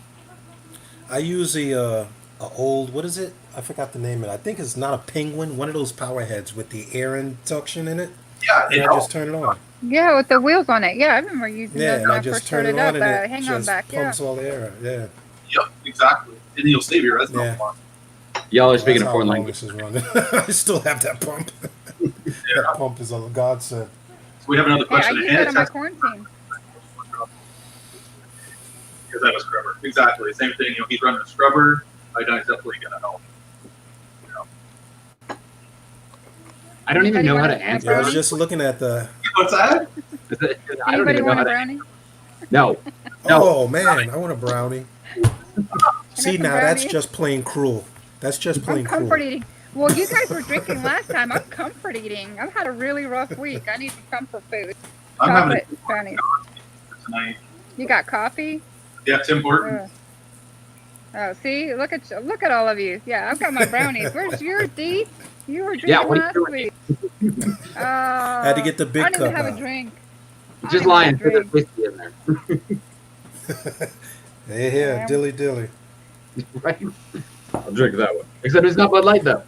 Yeah, the user was Keith Lamb. We couldn't see his name. Keith Lamb. Good question. So now that we got on Mark the is subject asking of about salts, RODI. sulfates.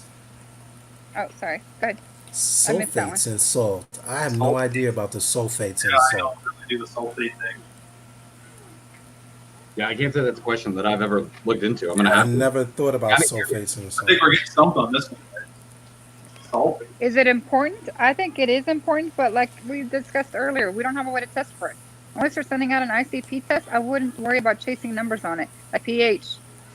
You can only control so much on your tank, regardless of what you do to it every day to maintain it. That I had a lady earlier, Kathy, she's a local to me, and she's stressing out about her numbers. I said, "Are your corals happy?" She said, "Yeah." I said, "Don't worry about chasing numbers. Your magnesium is good, your calcium's a little high, yeah, your phosphates are a little high, but you got LPS and soft corals. They're gonna love having a dirty tank. Yep. As long as your tank looks happy and the corals are healthy and your fish, the sulfates is not going to be a real big issue. And the only way to really test for that is going to be doing an ICP test. So I wouldn't worry about it, personally. I feel like I'm really gonna have to do some digging into that because I just did a quick little Google search. I'm not seeing anything really on it. I never see anything about sulfates in a tank. I see that in planted tanks, like freshwater tanks, look at sulfates, but I never see that in a reef tank come up. I just texted Mark, and he says some manufacturers have it in their salt. So maybe some add it, some don't. I'm not quite sure. Good question, Mark. I'm going to be looking into that to see what this is all about. Yeah, it's interesting. I mean, yeah, you do see it in freshwater tanks and stuff, but like planted tanks. Yeah. That, you know, people use a lot of the what's the word I'm looking for? Stuff that you fertilizer. Feed. Yeah, fertilizer. It's there in fertilizer. And the ferts have sulfates in them. Yeah, but I mean, I wouldn't think about that with saltwater. That's definitely something I have to look into. Very interesting because you're using the same water, right, to mix it either way. But I don't know if a RO would remove sulfates from well water. Like you get, what is it? Minerals that seep through the soil. They go into well water. Oh yeah. I don't know what a RO is actually capable of removing. I mean, you don't think your carbon block would remove that though, because most sulfates are pretty heavy. That's what I mean. Or it'll wear on your block really quick. You'll be going through blocks. Your DI resin, rather. Yeah. Yeah, I don't know. That's, wow. You stumped us, Mark. Right? Congratulations, Mark. Leave it to Mark. So yeah, I thought we were I kind of want to try that. Looking at that comment from Kirk there, I kind of want to try mixing really, really low and see what happens with some of these salts. Oh, exactly. Just to play Bill Nye for a little bit. You know, because everybody always says you're supposed to mix at temp. So if you're mixing at 68, you're mixing a little low on the temp there. But that's still pretty warm. The thing that I think about, like with mixing your water at temperature, is solubility and how well everything kind of suspends. You know, go back to science class where you would take, you know, a cup of sugar and boiling water and you put it in there and it would all dissolve and get caught up. But then once the water cooled, you could drop a grain of sugar in there and all that extra sugar would spill out. So it's like, I kind of want to mess around with that and see what happens. And that'll be some expensive testing, playing with salt, but I really kind of want to do it. Well, I know I try to mix my salt with warmer water, like I heat it a little bit before I mix the salt just to help it dissolve. But the Red Sea, I don't have to do that. Yeah. With the Instant Ocean, I used to have to do that with the Instant Ocean, or you'd have all the crystals on the bottom spinning around. I mean, we've come a little bit further with salt as far as that. But, yeah, that's interesting. Yeah, very interesting. Definitely gonna look into that one. Yeah. Instant Ocean, I can mix up for 6 hours and it still wouldn't be dissolved completely. It'd I still always be, have something at the bottom. crystals in it. Whether it's the reef crystals or the regular Instant Ocean, the blue, or I'm sorry, the orange or the purple lid, they were The both reef crystals or whatever. Yeah. And then that burns the fish's gills, like that suspended salt. Or it burns your your, tank spinning it'll around. also burn your corals. You don't want little clumps of that salt landing on your corals either. Hey, Sean. Yeah. Oh, you were saying hi to Sean Wells. What's up, Sean? Oh, we lost him. Well, hi, Sean Wells. Don't say hi to me. Hi, Sean. Hey, my feelings are a little hurt. You're in the doghouse now, Mr. Wells. I thought we were friends. There all he those is. times that we've had to have discussions on the scammers group, and you don't say hi to me. Wow. You're in the doghouse. No brownie for him. Right. No brownie for Sean Wells. Here, Cyndi, I'll do you a favor. Gone. You're gonna do me a favor? Boot him. Get him out. Thanks for joining, Sean. No, actually, I've yet to meet Mr. Sean Wells in person out of all these years. Yeah. Wow. That's insane. We've been on here for quite some time, an hour and 20 minutes. I think we definitely got more in depth this time than we did last week. Oh, We covered all the questions. We got every question here. It's only We twice. got everything. I think this is for you, D. See this guy? Alice? A couple of coats of Kills primer, then a couple of coats of appliance paint on the sign stand and Star Creek's white paint. It does. No, So there's a better primer though than the Kills. Yeah. I did that primer on the first one. There's a marine grade primer. That makes I sense. don't have the name of it, but look for it. There's actually a marine grade primer. You can get salt creep, salt, everything on it, and it will not fade. This stand is probably, this is the second generation. It has never peeled. Never peeled. But look for a marine grade primer. The Kills is Yeah. good, but you're going to need multiple coats. I used Kills primer on the stand I was telling you guys, and then I did the Flexi Seal on top of it. And it's still, I mean, the primer was good, but then the Flexi Seal was peeling right off of it. So the salt is still damaging to that stand. So that stand is going to have to get Now, replaced or remade. yeah, you have to use the primer, and then you have to use a polyurethane. It's a clear polyurethane, and you put it on real thin with a sponge, not with a roller. I found out the hard way. So we were actually doing the kitchen, and the guy was like, "Well, what did you put on your stand?" He was actually painting, and I was like, "Oh, I put this primer, and I put a, what is it, paint and prime." And he says, "No, it's the salt and that don't mix. It actually separates from the wood." So he said the polyurethane is what they use on boat finishes. It's used to water. Well, there's a better solution. You can just get PVC or glass That too. with metal, and then you don't have to worry about any of it nowadays. A lot of these new aquarium companies have gotten pretty smart about that. It's smart. Uh, Man. Because like my Red Sea, I had an older generation Red Sea all-in-one. That stand didn't make it a year before it started getting messed up. Because they use And it started, melamine too. They use that melamine press board, and once that gets wet, it yeah. expands like. Yeah, there's several companies out there that are starting to switch over to that PVC or the glass, in this case with metal fans. So that alone has been one of the biggest improvements in this hobby that I've seen in 14 years. I don't know why they didn't think of that sooner. I got something for Red Sea I want him to do because I saw one guy that was smart enough to do this. He What's said the way you have a boiler in your house and you have a drip that? pan under it, he actually made an aluminum drip pan in the whole base of the inside of his, where his sump sits, with a Yeah. leak detector in it. And if water hits it, it actually triggers all this stuff. It lights flash Wow. under his stand. Yeah, They flash. I was like, holy shit. I was that's like, I pretty just smart. had, yeah, That's but good. it just, his sump sits in a drip pan. It sits in a drip tray that he made under his stand, and all of it, no water goes on the floor. The minute water hits that, the lights under his stand flash. He gets an alert on his phone, and it does all of this bells and whistles. Okay, Like That's a we're lot some of work, mad, though. we're some shameless mad plug. scientists. The Coral View Hydros controls are going to have a rope water detector that's going to do everything that does. Oh man, sorry, buddy, out there, they stole your idea. Nice. With a lot less effort than having to build an aluminum fan.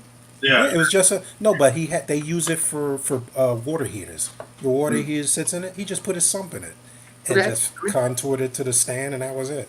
That's But it cool, was though. funny because he took some water, he just dropped it in there, and the lights start flashing. Like I was like, oh man, you're not gonna miss that. See, that's what I like about the hydro stuff, though. With it being a rope leak detector, you can Yeah. wrap it and route it and put it wherever the heck you want, and it's going to cover all of that. Whereas you look at like the Apex, I mean, it's got those boxes. So the water actually has to hit one of the boxes for it to work.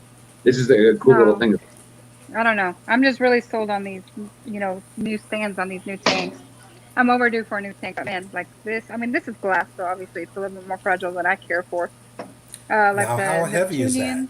Oh, you Is it don't That's even really want to heavy? pretty know. light. It was really heavy. Oh my God! It took 4 of us just to lift that tank. That's quality. It is quality. You don't want it Look feel at like that. paper. Oh, that's nice. But I mean, look how thick this glass is, though. You see, I mean, that's my 7/8 thumb. thick glass. Hmm. Nice. And then here's this nice Clean little sump finish. area. It is. It just looks good. Look at the size of that sump, though. That thing, no That's kidding. From huge. the return line where it comes down, where the filter stocks are and everything, all the way, or the drain, Right all the way here. to the return there. God, that's like 30 some inches. That's how big that sump is. That thing is massive. No, down. So Is like, the top Yeah. off in there too?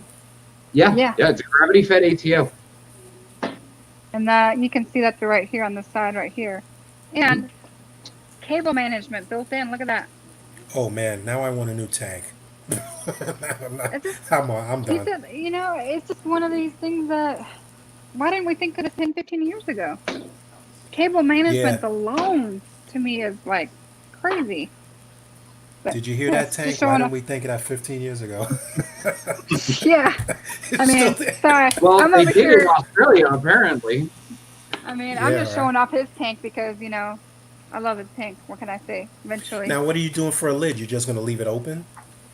It's got So a- that one has a mesh Oh, lid the on mesh it. top rather. So Mark's got a question here. So it comes with a mesh lid on these. Oh, Right that's here. the contoured lid to fit around the overflow. Yeah. no, the So overflow it isn't. doesn't. The overflow is back here. Look. Oh, perfect. So this Oh, is your nice. auto top off, which is gravity fed. I mean, if I can open it up, there's your auto top off container. You can see it right here. Oh, water level on the side. The water level inside. Yeah. But it comes with a screen top. And then you've got Wow. over here, which is for your drains and whatnot. You can monitor this right there. So, yeah, pretty Now, nice. I who mean, makes that tank? this one's made by Cade, which is Algae Barn. It's who brings these in Nice. from Australia. So these are really nice. I'm just a little obsessed with it. The only thing I wish that they did different was that I wish that I made that they made it in white. They just make this in black for now. I just really like the look of a white. Yeah, I like white. I like So white. let's Personally. we should get some questions here. They're starting to pile up. All right. All right, so we got Mark. What is better to get salt that is from seawater or evaporation? Personal preference. Yeah, to my DDH from salt, it's solar evaporated. It's worked great. I don't find any difference. That's what I'm It saying. doesn't Like, make a difference if the chemistry is the same. If the chemistry is the same, it doesn't really matter. Yeah, it's like anything. It's evaporated, but they still don't add their own recipe to it. Right? They do something easy. yeah. Synthetic salt. Yep. It's like buying synthetic oil. Do you like synthetic or do you like regular oil? Do you Exactly. think your car runs better? Do you think, Yep. So we got Ryan. After mixing salt, do you run a newly mixed salt through a sediment filter before it's into your tank? Absolutely. Yep. Yes. Or- Yes. I don't, because I don't run it. Well, yeah, I do, because I run it into my sump. I don't add it straight to the tank. Yeah. I fill it into the sump, which I guess it I does do it go to through my a filter. sump. Yep. Yeah. True. Yep, I do all my water changes through the sump. Unless it's an all-in-one system, then yeah, then you can get a filter sock and run it through there when you're doing that. ISL 29, you be here. Well, I appreciate it. And I'm happy you're here on the show, buddy. Nah, Facebook user says he has a pond liner under his sump. You Yeah. could do that too. Yes, you can. We It's not a barrier. It's not a bad idea. not a salt question, Ryan. I need cement for 2 rocks together already in the tank. Do you have anything? Yeah, you can use the Marco 400. You can use that in water, and it will harden.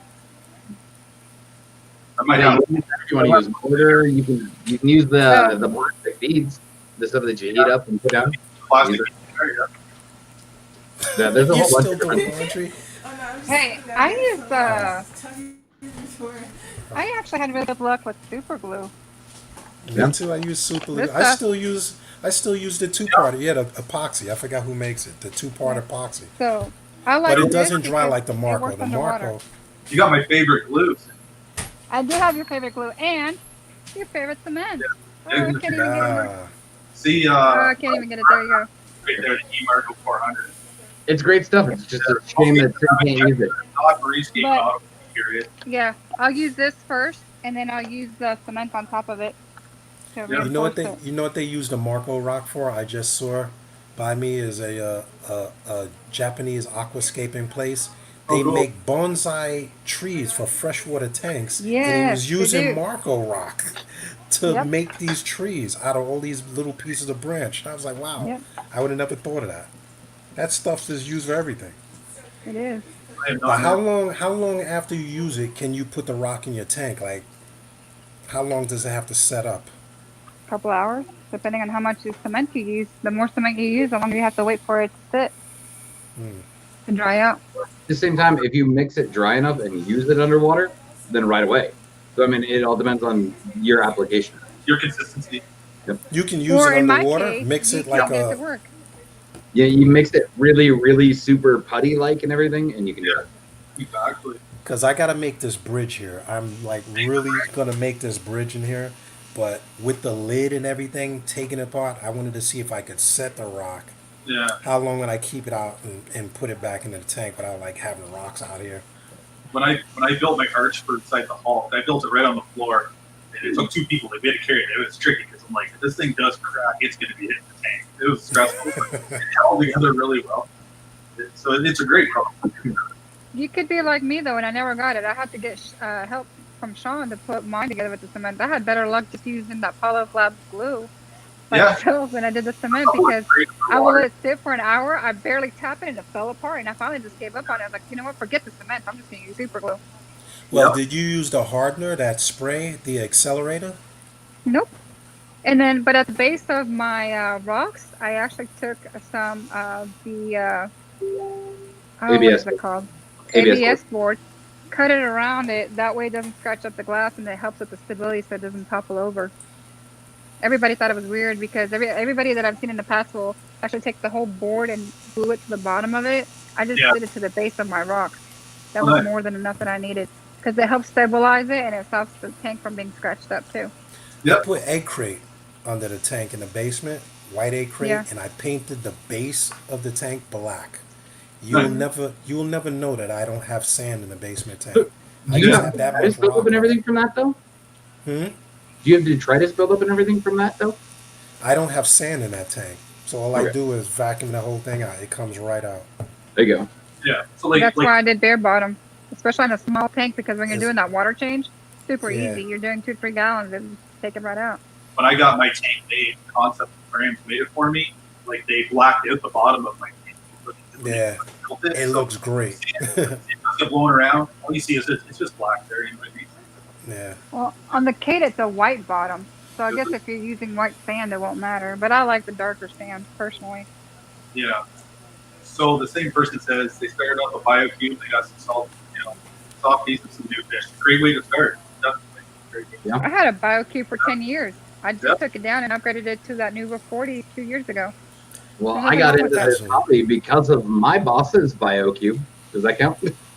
Yeah. Yes. It's still there.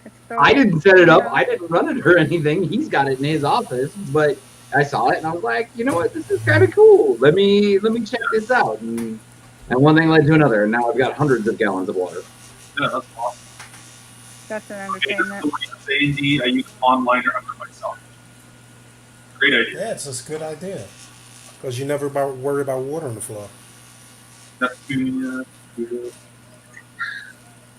I gotta agree, though. They're absolutely amazing. Neptunian Cube, USA. Neptunian Cube. They make a really good quality aquariums that I've seen recently. We went over to Jay's house over at CJ, and he has a couple of it. Well, he just put up another Neptunian cube, and it's PVC with metal stands. Oh, nice. So that was nice too, and it's light. Wendy and I moved that stand in 2 seconds. It was really light. It was really nice. Keep in mind that I'm was kind of scared of a light stand. When a stand is really light, it makes me nervous.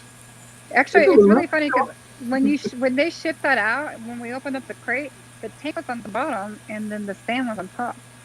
That threw me for a loop. Yeah, but it was cool. I mean, it was light. Didn't mess anything up on the tank. The tank was way, way heavier than that stand. I'm looking at these CAD stands. These are really nice. These are really nice. Aren't they? I'm telling you. Yeah. D, come with it. You can come check out 2 of them. Yeah, D. It's really nice, man. You should get one. I'm way overdue for an upgrade. I'm taking donations for a 4-foot one. You deserve an upgrade, D.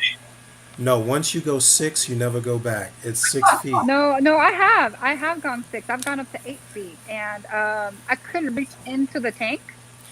The 8 feet you got to get custom. Woo, yeah. Because the height, the one we did upstate, was 30 inches high, and I was literally facing to the water. Like Yeah, literally, and you have to have you really can't. I thick so it can't reach doesn't it. fall out. Yeah, I mean, 'cause, like something fell, and I'm literally using those prongs. the But tongs. I Yeah, was telling him, I says, anything you put on the bottom of that tank, you're gonna have hell getting it out. Once it's yeah. full and you have your lights over it. Kind of like the Hulk. I mean, if he ever drops anything in the sand, good luck. You're gonna have to dive in there to get it. My arms reach. Your arms reach. How tall are you, Ryan? What's that? I'm 6'2". How tall are you? Ryan's got long Oh. arms. Yeah, my tank, Right, my yeah. depth is 32 inches. I went 32 on it. It's I- 32 inches high though. Yeah, Ooh, my tank is over my long head. I'm arms. 6'2". My tank is just a bit over my head. Yep. No, I think the deepest tank that I would go with was 30 inches, and that's been my max. And even then, I had to go in literally armpit and shoulder deep to get stuff. Even that K9, the 600, was it 600, 900? I had to go in there like shoulder deep to reach at the bottom of that. I would like a 10-foot tank that's 24 inches. That I can 24 get max, top. yeah, You but know that's gonna what? be some I really like thick to glass. look down. I like to look down. Like my new favorite view is at night. Top The down. pumps shut off, and you can Yeah. look down, and it is beautiful. Like at, I agree. Mark's got a question. Is it important to choose a salt that has capability of neutralizing any trace heavy metals? well, why I would wasn't you aware want that to? was a Well, thing. do you want to? You're not neutralizing heavy metals if you're using RO, because you're removing the heavy metals before you mix your salt. Yep. Now the trace elements, you don't want to neutralize trace elements either because you want to add trace elements. Now you want to neutralize nuisance elements such as sulfite. What is that other thing in the water? Chloramines, which you're also removing from the RO unit. There's something else that comes up in those test kits when you mail it out. I think it's not metals. What is it? Yeah, I see. Aluminum. Yeah, aluminum. Yeah. I don't know how that ends up in tanks, and I'm still trying to do homework how that ends up. But I don't think there's a chemical that will neutralize as well as make it harm. I don't. It's still in your tank. I've talked to a few reefers, like when they said, like, you test your RO, they are getting like aluminum coming through their RO. So that's why when they're doing the ICP test, it's good to know what is getting through your RO, and you could be causing those issues. Right? You're thinking, oh, it's zero, but really it's not.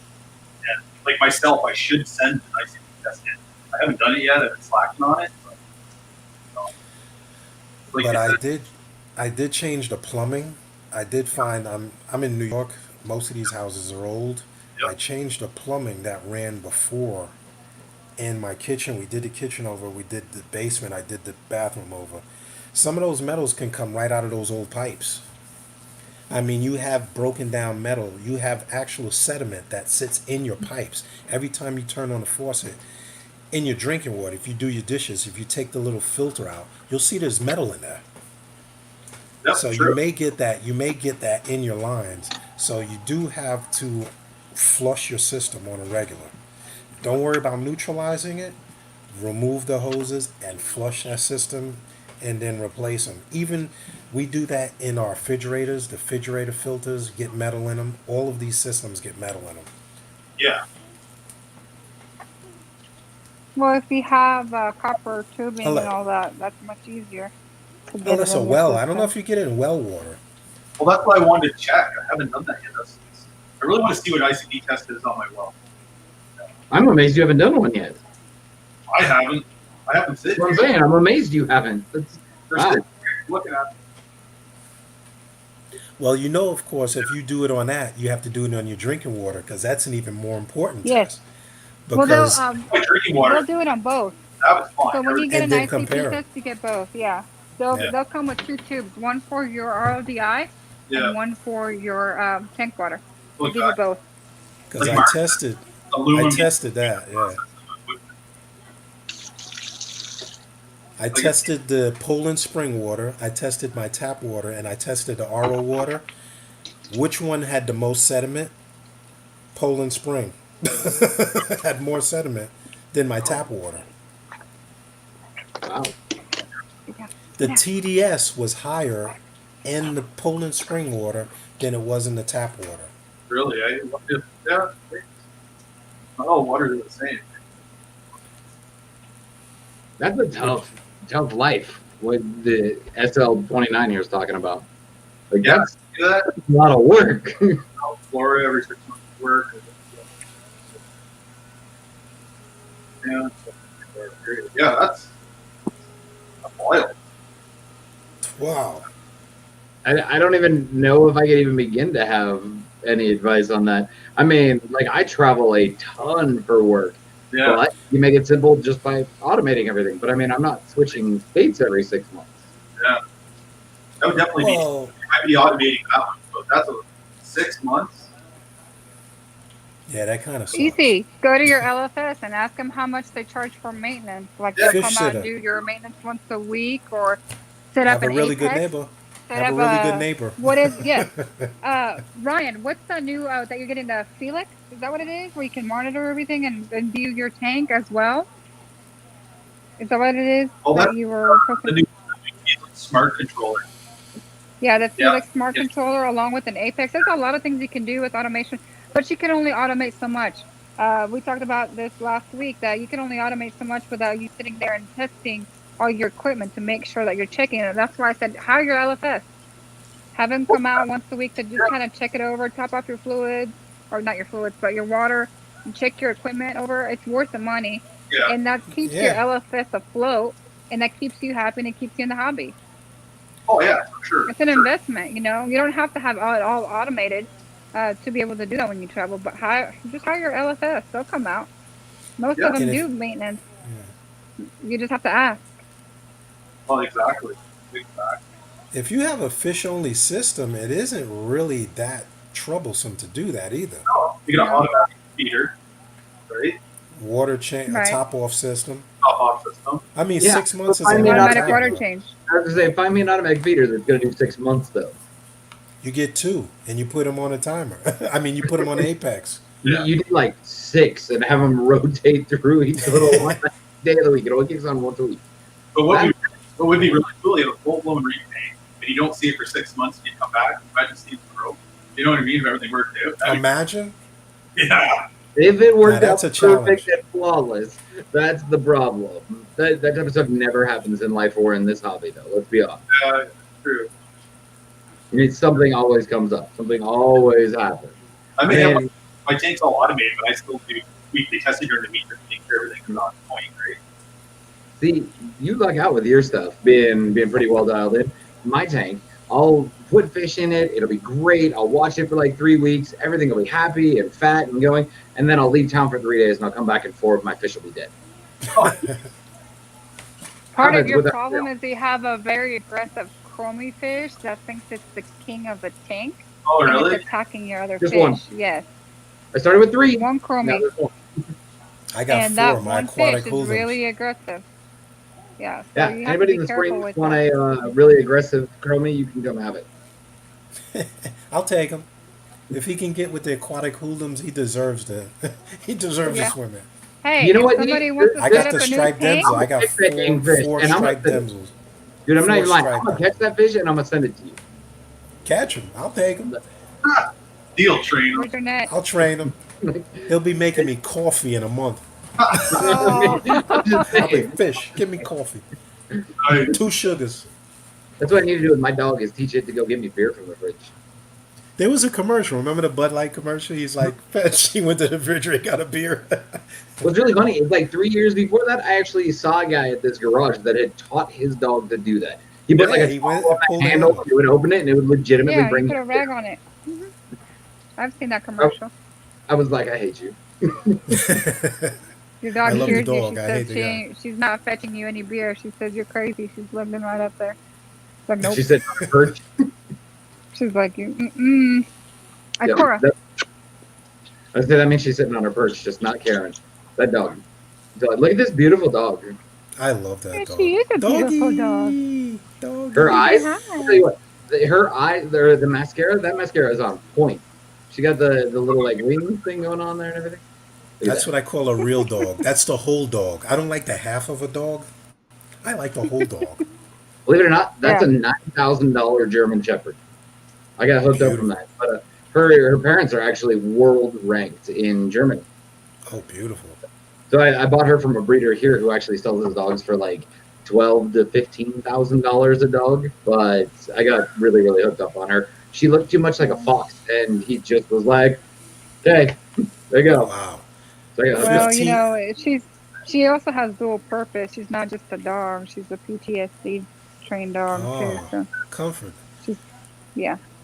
15,000. You That can't dog better tell. be making me ham and eggs on a roll.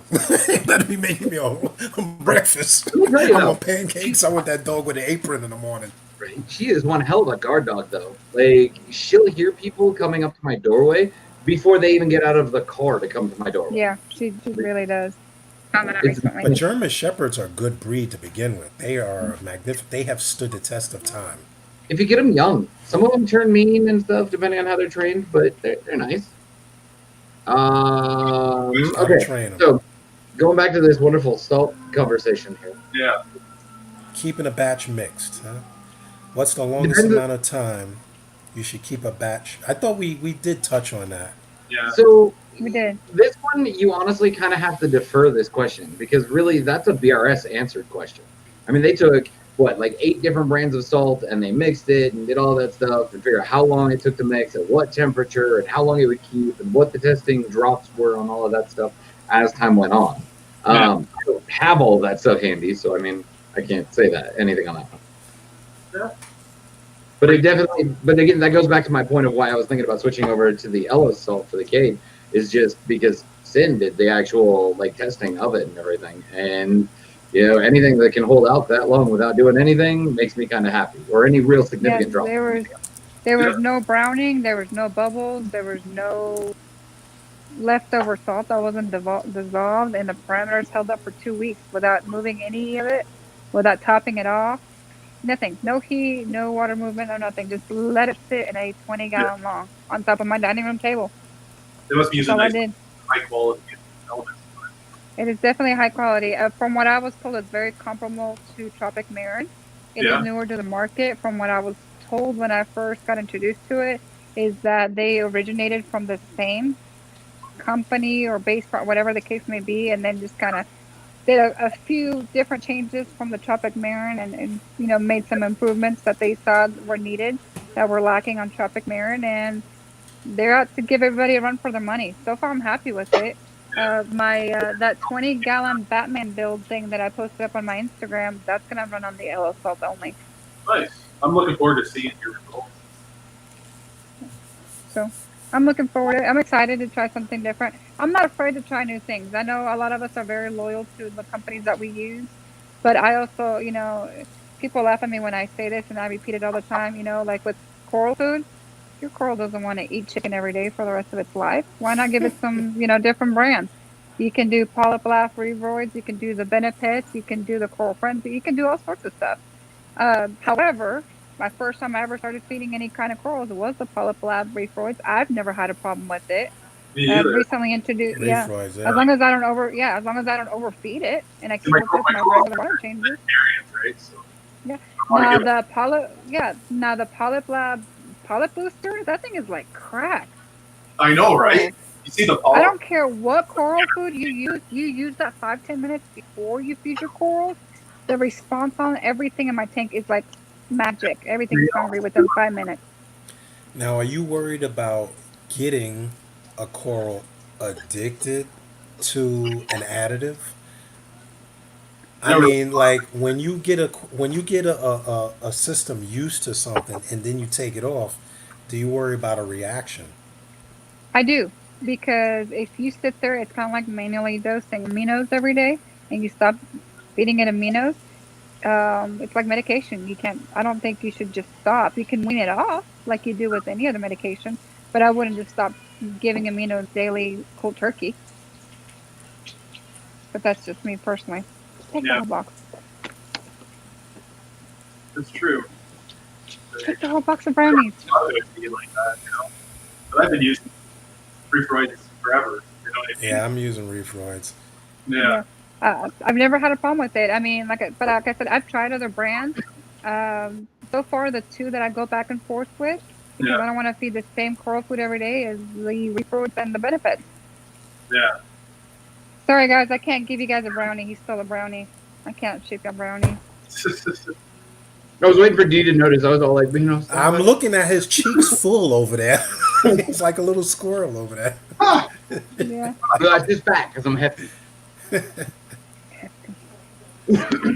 Yeah, I heard I use the Benefits too. I still have some Benefits. Matter of fact, I still have some. The biggest drawback to that is you have to sit there and let it mix for a few minutes before you feed Yeah. it. Well, you don't have to, but it's beneficial because then all the nutrients that are dried out, they expand, and then therefore they give you more bang for your buck, you know? That's Yeah. the only difference. I think this would Versus, be a good other topic. Oh, yeah. yeah. Now, I will tell you, anytime that I spot feed corals, I do kind of heavy. I'll do phyto, I'll do that, I'll do reefroids, and I'll do the rod's food. I'll just make a thick paste, mixture of it because the fish, everything will go crazy on it. But I only do that about once a week. And I'll alternate the reefroids with the Benefits, I just thought of a new experiment I want to try. I want to try Benefits soaked in Phyto instead of tank Soaked water. in Phyto instead Yeah. of water. I added to mine. I add Fido to my mix. Yeah, I do phyto with mine, regardless of the coral food that I do. Yeah. It's not going to hurt. Yeah, I do Phyto separate. Like I have a Phyto day, then I'll do zooplankton day, and then I'll do reef. Like I kind of Yeah, alternate you it. see, Well, Yep. the phyto, I was to the point where I was pretty much doing phyto almost daily, Really? just to keep up the pod population because I had mandarin, and I was adding it straight into. I would do like half of the dosage into my sump in the refugium area, and half of it into my display because I have a scallop, the electric scallop.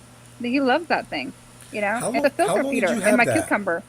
I had a So scallop. far, I only didn't have about it 3 more than a months so month. far. Yeah, I didn't have Really? it longer than a month. It was beautiful The when I longest- first got it. Oh The man. longest I've kept one is about 2 years. Oh, One of that's them I great. actually forgot that I had, but they're filter feeders. I do have to spot feed it. So I've got the subscription to Algae Barn. So the main focus on that is I'll take half of what I dose and put it right into his area, and then the other half goes into the refugium. And he does great. He loves it. I My wish I son could actually find one picked it now. up. But I can't find those anymore. really, I'm They used find to them be down such here. a hot commodity. Like certain things were in the hobby were such a hot commodity, and then it's like hard to find them now. Like so many things are hard to Well, find now. they were a hot commodity because they were red, they were flowy, and they were And cool that's looking, and they were smart. cheap. And they That's were cheap. smart. Yeah. But then people realized that they're not easy keepers. Kind of like those basket starfish, Yeah. things like that. People were buying them like, oh, that's a cheap starfish. It's red, it's pretty, and it's moving and whatnot. And then people realized, oh wow, it died within a month because we don't know what it eats. But yeah, the scallop and I have a sea cucumber, the little yellow ones. Those I'll spot feed the Fido. Nice. I had clams. I actually got clams. Like I was gonna make some clams casino, and I was like, "Hey, these are live clams." Would you believe? I put 4 of them in my tank. Did you? Yeah, I put 4 of them in my tank. It was gone, and I was like, "Okay, where the hell did the clam go?" It burrowed down, and it was in here about 6 months, and I screwed it up because I was cleaning the sand, and I was like, "Hey, this clam is still here." Yeah. And it was in for almost it was half the year. I Agree. dug it up and I screwed it up. Yep. I dug it up, Filter feeder. Yep. Mm-hmm. but yeah, regular freaking little clams there. Yeah, I just got myself a nice little maximum clam there for Inverse Bay. It's pretty awesome. It's small, so. It's Yeah, got- but you have that calcium reactor. So since you have that That's calcium the deal. reactor, yeah. keeping a clam is no big deal. I've kept up to. Now I had a herd of clams. I say a herd because I had 6, and I mean anywhere from 2 inches up to almost 10 inches big. I had to dose calcium manually every single sure. day They soak. Yeah. because $700 for a calcium reactor to me is not something I can afford. To me, which is one of the reasons that I actually went to Red Sea. Red Sea had a little bit better calcium and it was a little bit more stable and had better nutrients. That was one of the main reasons that I did that. Was that you, Ryan? I was telling that my calcium reactor is still sitting behind my bar. Yep. I have a humongous. I'm scared to use it because I've heard Don't be horror a stories. Don't be a I've just heard horror stories. I don't have the high-tech regulator, Yeah. like the really sophisticated. I've just heard horror stories with that reactor. You don't need it. You just a simple dosing pump and like one of the Milwaukee pH controllers will take care of all the problems you'd have there. So are you talking about like the regulator on the CO2? Well, the Milwaukee, like the pH and the the regulator. I need like really dialing in it. I've heard it too much. I've heard it too little. I've heard tanks just crashing because of those reactors. So it kind of put me off. It's kind of You have to test really frequently to dial it in. You just have to dial it in. You have to test a lot to get it tuned in. Well, that's when I found out that the pH probe on this Apex was way It was off. not working. I remember It you was way talked off. about that last week. Yeah. And that put me like, okay, I don't want this relying on that. I Right, need a which is separate why system. I was manually dosing calcium for my clam specifically. Mark is asking, when is Algae Barn going to ship outside of the U.S.? They already do. They ship to Canada. They ship to the They UK. do. They ship worldwide, Yeah, pretty much. We're Yeah. working on trying to get fish and clams and stuff over here. It's the food ship, you know what I mean? So it's in the works, Mark, for sure. Yeah, clams are a little harder to ship because they're already so delicate, and you can't expect it to be overnight. Versus like the Fido and things in the pods, those you can ship for 2 or 3 days and be great.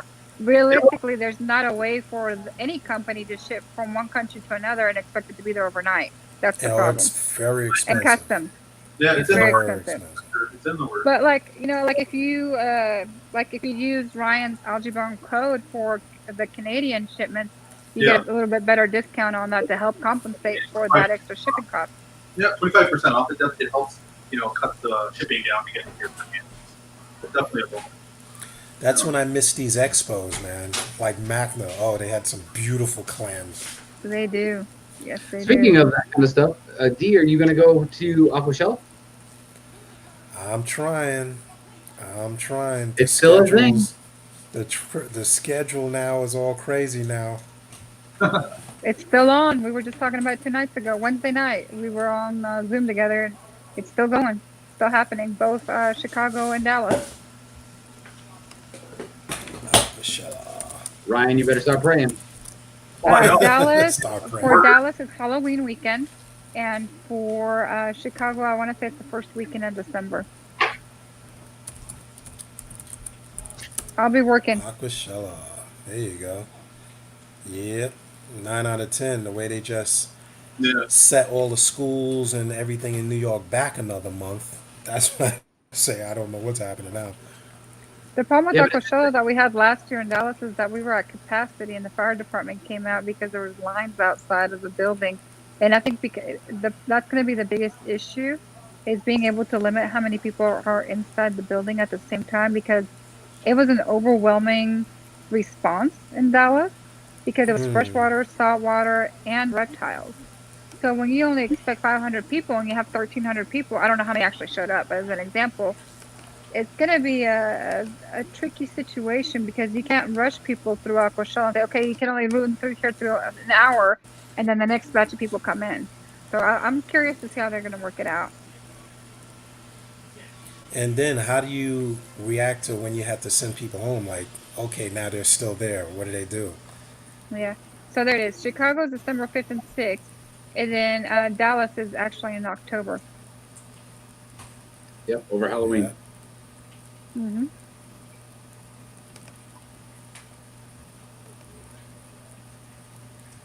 That's exactly what Mark, all you got to do is just rent a P.O. box in New York and just drive down and then drive back across the border.